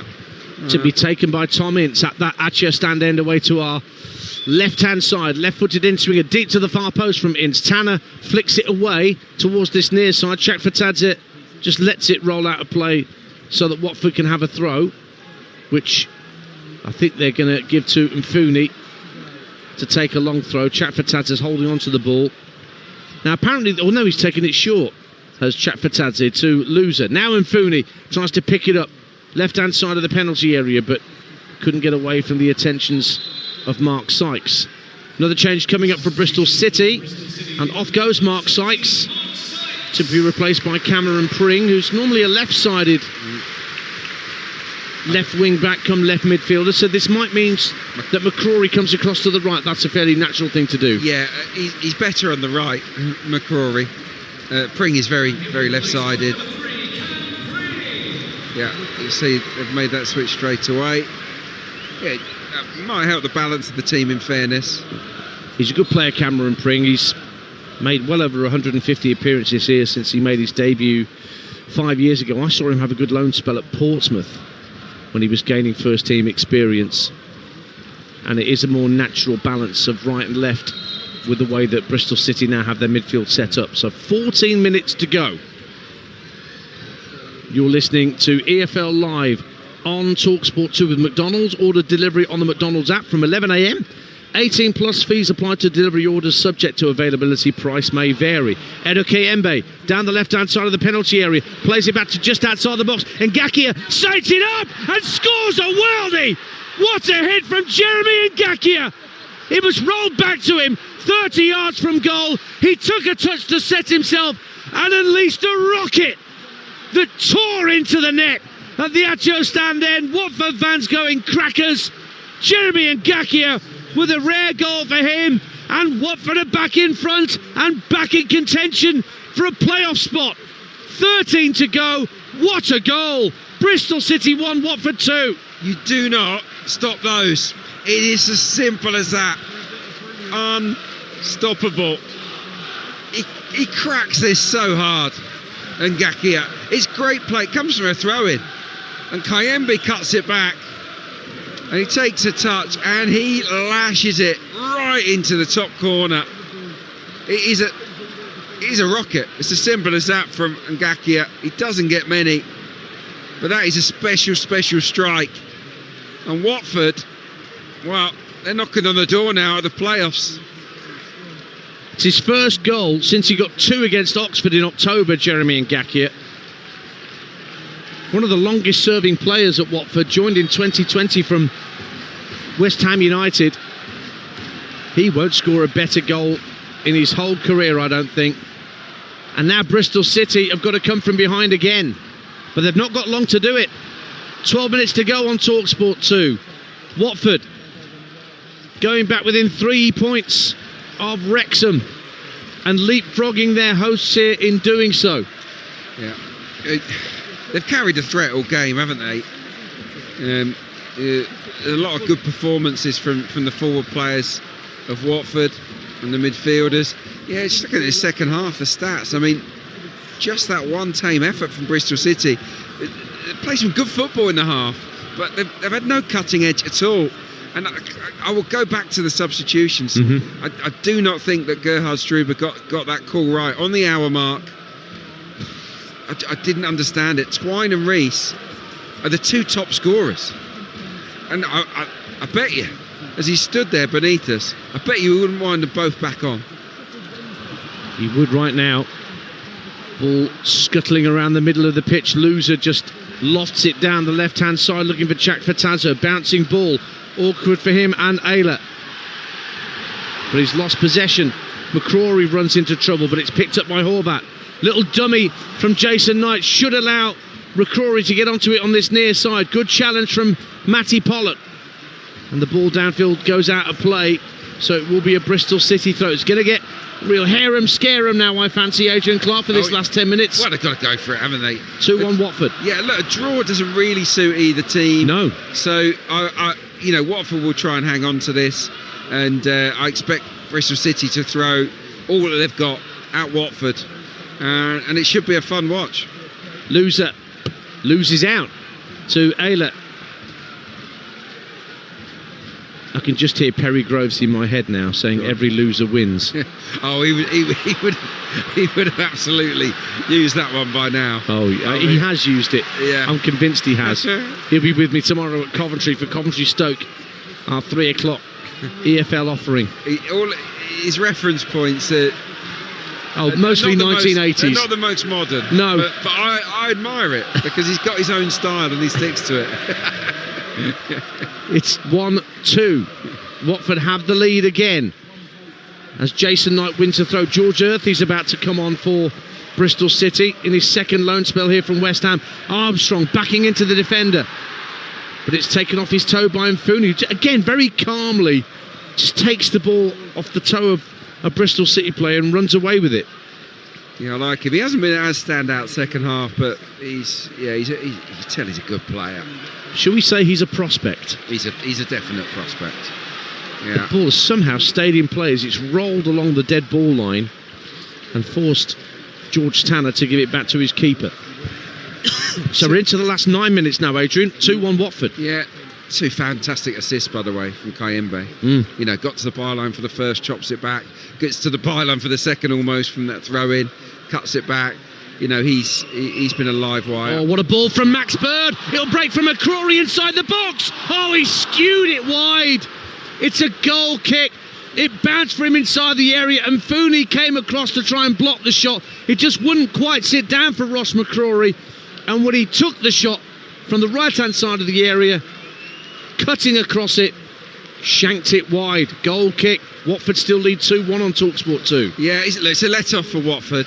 It just wouldn't sit down quick enough for McCrory. The ball seemed to hang in the air, and all the time, as he's waiting for it to drop, he can see the blue-shirted Mfunu closing him down, and I think it distracted him at the key moment, and he lashes at the shot, and he doesn't control it, does he? It's a poor effort. He's got his fair share of goals this season. 3, Ross McCrory, from that right-hand side of defence come midfield. Yeah, no, I like McCrory. I think he's a good player, but he definitely prefers it on the right. Yeah. So that was a really good chance for Bristol City to get back level for a second time. But Watford still holding sway and going above their host and edging towards the top 6. Ball over halfway, only half intercepted by Borges. It's Chakvetadze chipping it neatly into the centre circle. Lovely first time control from Loser. And Ngakia, shoot, comes the cry from the Watford fans away to our left as he was about 50 yards from goal. Now it's Kayembe who's on a hat-trick of assists as things stand. Chakvetadze playing the ball in field. It won't quite break for Kayembe or indeed for Mfuni, who'd come forward. Now Bristol City just hit it long up to halfway. Loser intercepts. Kayembe again. Gets the ball away just as Knight was coming to engage him. Now Nampalys Mendy out to the Georgian Chakfatadze on this near side. Keeps Mendy in the game, level with the 18-yard line. He wins a throw off Horvat. Seconds tick away. Less than 7 to go on Talksport 2. Another change coming up for Bristol City. They're not just going to bring on George Earthy, but also on loan Middlesbrough attacker Delano Bergzorg is going to come on.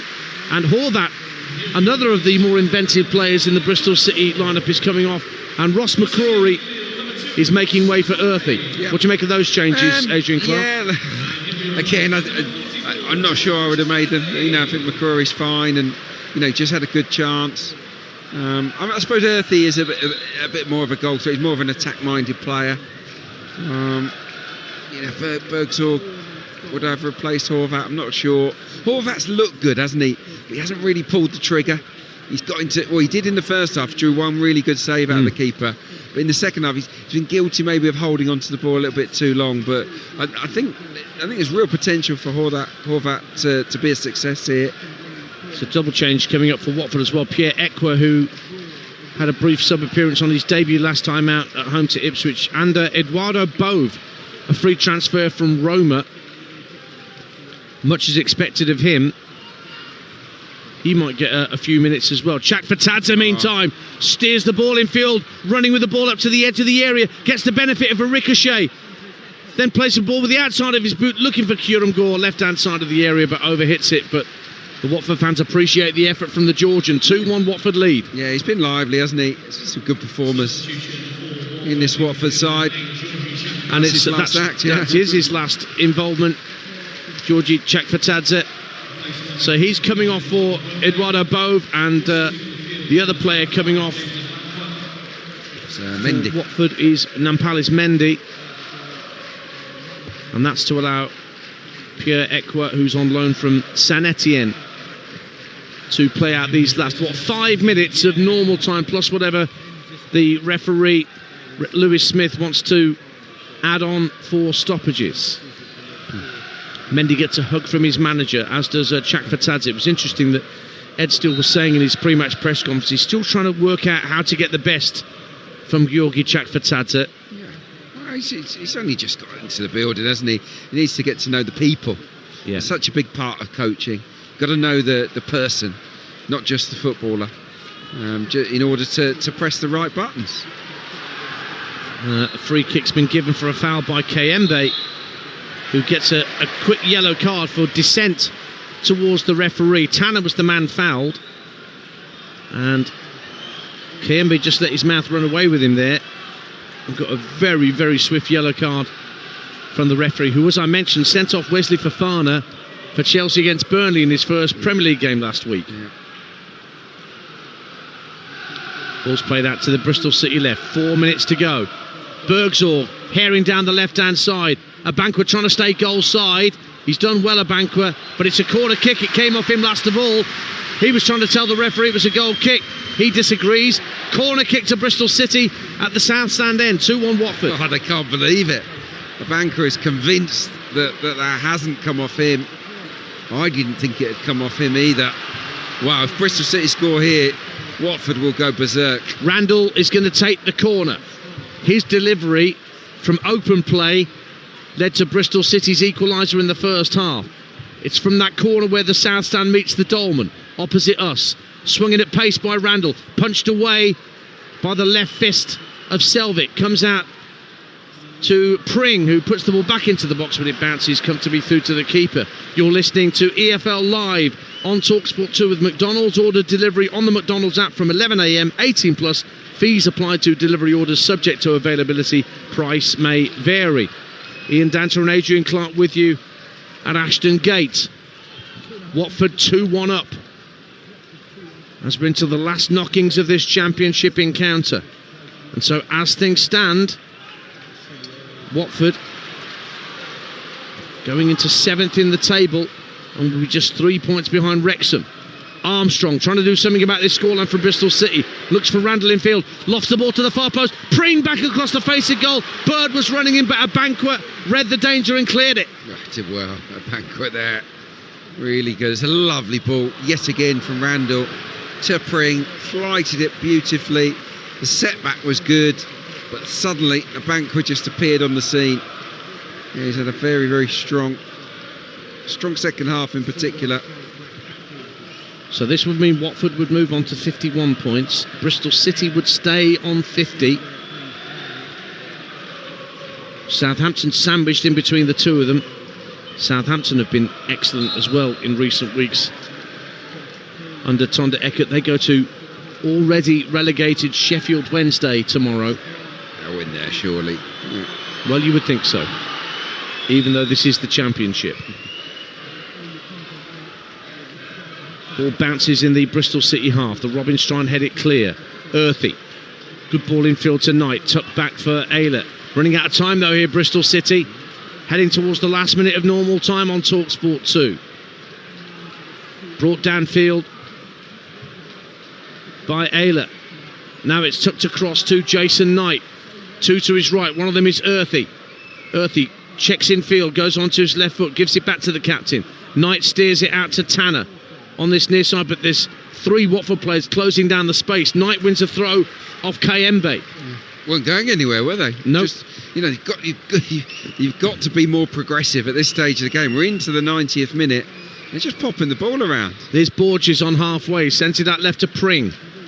Pring has the ball taken off his toe by good work from Ngakia, who must have adrenaline coursing through his veins after that wonderful goal that is set to give Watford all 3 points. We're about to find out how much added time we'll have at the end of this game. Knight for Bristol City, 2-1 down. Plays it in field, but it's Mfuni with a foot in. Throw into Bristol City, midway point of the Watford half. 6 minutes of added time. That's what we have left. As Bird tries to turn down the right-hand side, and Mfuni puts it out for a throw. Closer to the corner flag now, this throw. Down the Bristol City right. Urged on by the South Stand. Taken quickly by Earthy. Brought down by Knight. Comes in field. Lays it off to Tanner. Earthy in a bit of space. Picks it at right wing. Not quite level with the 18-yard line. Bird gives it back to Tanner. Further infield to Aylett. Short pass into Earthy. Good run. Now down the right-hand side of the box. Bergzo pulls it back. Just evaded Earthy and cleared away by Watford. Only as far as Knight on the right wing. Swirling cross to the far post. Headed up and out. Kurungor helps it further clear. But brought down by Borges. Out to the left-hand side, and Pring gives it back to the man on loan from Borough. Plays the ball into the area. Good header clear from Mfuni this time for Watford. All hands to the pump for the Hornets. Knight on the right. Finds Earthy at the edge of the area. Tees up Bird, and he lifts a shot over the crossbar from the edge of the D. Goal kick for Watford. And they lead 2-1 at Ashton Gate in added time. Adrian Clark. Almost there, aren't they? 5 minutes left as the drizzle starts to fill the air here in Ashton Gate. Oh no. Yeah, it's going to dampen the walk back to the car. Yeah, it's a long walk back to the car as well. But look, I've got to say, Watford have been really professional in this second half, haven't they? Good, very well drilled without the ball, and then when they've had it, they've been progressive. They've carried that threat. I think they've looked very well organised tonight under Ed Steele. I think if you get to speak to him afterwards, Dan, I think he's going to be really proud of this performance. They want to bring Mark Bowler on here at Watford. Well, he's standing at the edge of the technical area, but he's not coming on yet. Still Wolves 1, Aston Villa 0 on Talksport at Molineux in the Premier League game. It did finish Harrogate 1, Cheltenham 1, so Harrogate not out of the bottom two, but that could be a precious point for the Railwaymen. Here's Cameron Pring from Bristol City. Pulls the ball back into the area. Bird with a header, pushed out by the keeper, plunging low to his right. Just tried to steer the header home rather than give it any great power. Max Bird went for placement, and the keeper guessed right and got it clear. Look, he's got down well, hasn't he, tonight, for 2 or 3 saves. Gets good distance on the push to Selvik. The header doesn't have great power, but it is accurate. It hangs in the air, so it's hard for him to generate power. He just guides it towards the corner. I think that's a good save from Selvik, particularly the fact that he pushes it quite a way away from the goal. Imran Louza is being replaced, the captain, and he's given the armband to Matty Pollock as Mark Bowler comes on to replace him, who joined on a free from the Turkish club Samsunspor in July, but many will remember him as making over 100 appearances for Middlesbrough before that. Yeah, he come through at Arsenal as well, Bola. Lewis has been good, hasn't he? He's a class player. He scored the goal against Bristol City in the reverse fixture. Pring with a deep cross into the area, but Selvik does the Pickford, as we call it now, where he catches the ball with nobody around him and drops to the deck. So 2-1 to Watford. We played 3 of the minimum 6 minutes that have been added on. Can Bristol City fashion any more chances to earn a point, or have Watford done enough to get a rare away win for this season? Just 1 win in 9 league matches, home and away, prior to tonight. But win. Such is the incredible nature of the mid-table in the Championship that this 3 points that they're on the way to winning is going to get them on the fringes of the playoffs, unless Earthy for Bristol City tries to tuck it down the right-hand side for Armstrong. Watford do enough. Kayembe hooks it clear, drops on the halfway line, just snakes away from a couple of Watford players. Ayler turns it back to his keeper. 2 minutes of added time to go. It's at the wrong end of the field for Gerhard Struber's liking, and now Jason Knight has to give the ball back to Tanner. Tanner's got to go back to his keeper. This is the only route available to him. First time clearance from Vitek. On halfway, Armstrong goes down under pressure from Pollock. No free kick, says the referee. Headed from Borges into the centre circle, bounces over the head of Bergzorg. Now it's a bit of head tennis around the halfway line, brought down out the sky eventually by Watford, and it'd be a chance for Bove to have a run. Bove looks down the left hand side of the area for Bowler. Bowler tries to hit the cross in, and he's going to win a corner, is he? Yep, just dribbles out of play at the Accio stand end, and it's greeted like a goal. That corner kick from the Watford fans away to our left. They lead 2-1. Yeah, and look, the clock is ticking down now. You wonder whether the hearts of Bristol City's players are broken here. Yeah, just dribbled out for a corner. Both to fellow sub Bowler, and they're going to take this short. Look at the blue shirts in the box, Dance. There's one, and that's Kurum Gort, and he's just stepping outside the box. So they've got no one in there now. Short corner taken, but work back down the touchline. And Fooney keeps the ball away from Bergzorg. Little backwards pass down the left-hand side, and it's chipped down the left by Ekwa. But they can let it go behind. But 30 seconds of the minimum 6 are left. And Bristol City need to get the ball downfield. It's in their own 18-yard box. George Tanner looks up. It's going to have to be a Hail Mary. Surely hit downfield from the centre half. Drills it from right to left, but straight down the throat of Ngakia. Oh, he's slipped as he tried to win it back. Bergzorg finds Pring, left-hand corner of the area. A back heel for Delano. Bergzorg can't sort his feet out and runs into Ekwa, who can bring it clear for Watford. Strong run from Pierre Ekwa, gets a nudge in his back from Bergzorg. Another easy yellow card for the referee to dish out, and that may well be that at Ashton Gate, as the Bristol City fans, many of them, head for the exits. 2-1 Watford. Yeah, they've seen enough, haven't they, the home fans? It's been a disappointing second half. For me, Gerhard Struber got the subs wrong, and, you know, they've had one shot on target second half. Watford have grown in stature, and I think they have shaded, you know, what's been a pretty even game. They have shaded it. They deserve this win. And they're deciding what to do with this free kick. Kayembe standing over. It's just out of the centre circle. The 6 minutes of minimum time are up. It's down to the referee Lewis Smith as to how much more to play. Watford keeping possession. And Ngakia. Well, the ball deflects into Kayembe. It's going to go for goal from distance, and it's well wide in the end. And really hit it fiercely. The worst effort you've ever seen, was it? Yeah. A look at the watch from the referee. He blows the full-time whistle, and the roar comes from the Watford fans away to the left-hand side, because they are back on the fringes of the Championship playoffs. They keep their decent away record going.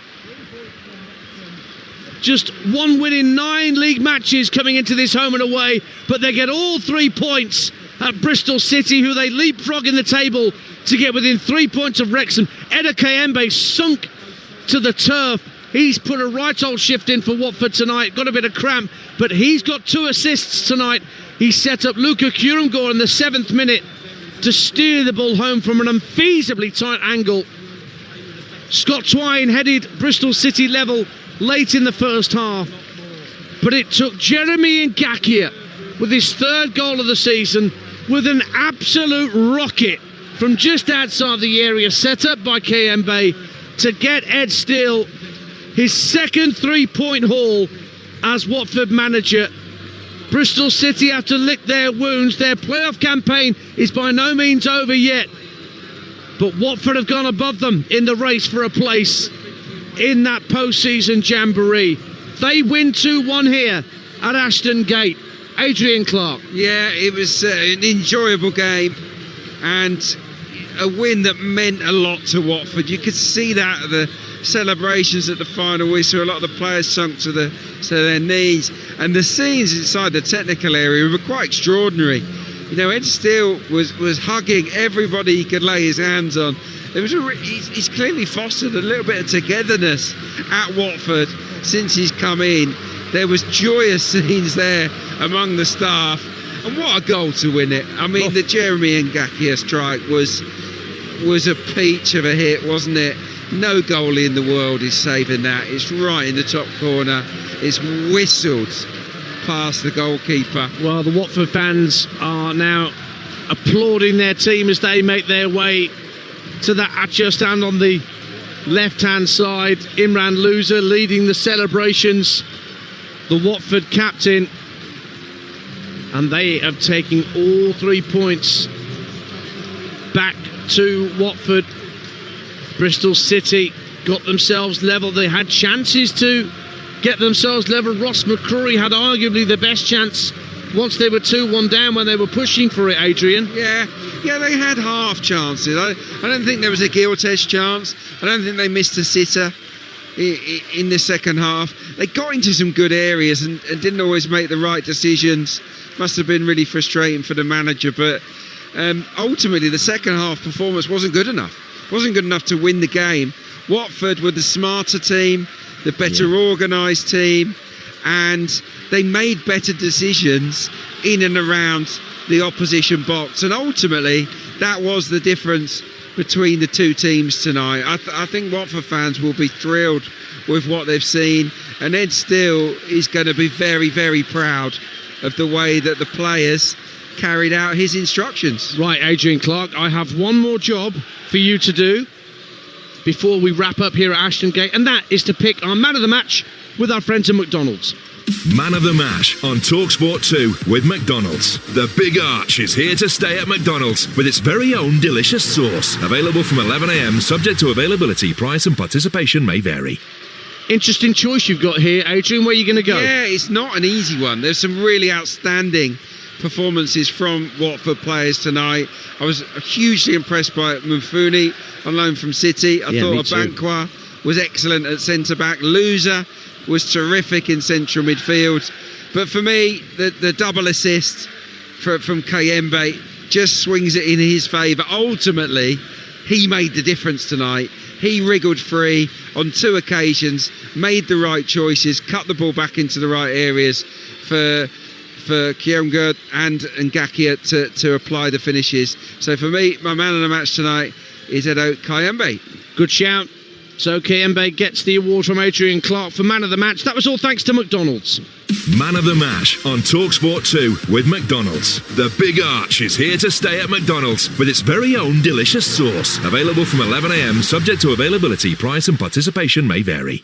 And just to let you know, over on Talksport, Wolves got a late second to beat Aston Villa by 2-0. Rodrigo Gomez in the 98th minute.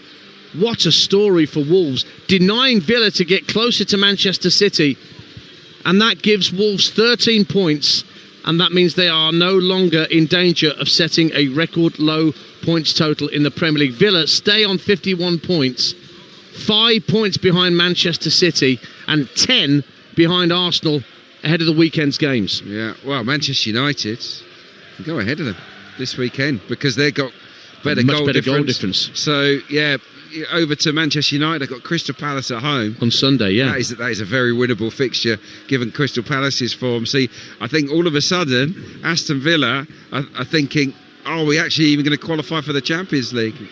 Don't forget the Sports Bar Weekender with Adam Cattrall and Jermaine Pennant is about to get underway over on Talksport. They're going to be taking your calls on all of tonight's action. So Watford fans, Bristol City fans, you know the number to get in touch with the guys and give them your thoughts. You know Adam's a Championship fan, he's a Blackburn supporter. Let him know about this performance. 03717 22 3344. Adrian Clark, thanks for your company again tonight. Enjoyed it. Great to see you.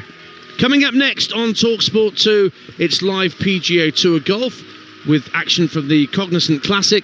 But the full-time score here at Ashton Gate as the drizzle continues to fall, well, the Watford fans don't care because they're taking 3 points back up the M4. It's finished. Bristol City 1, Watford 2.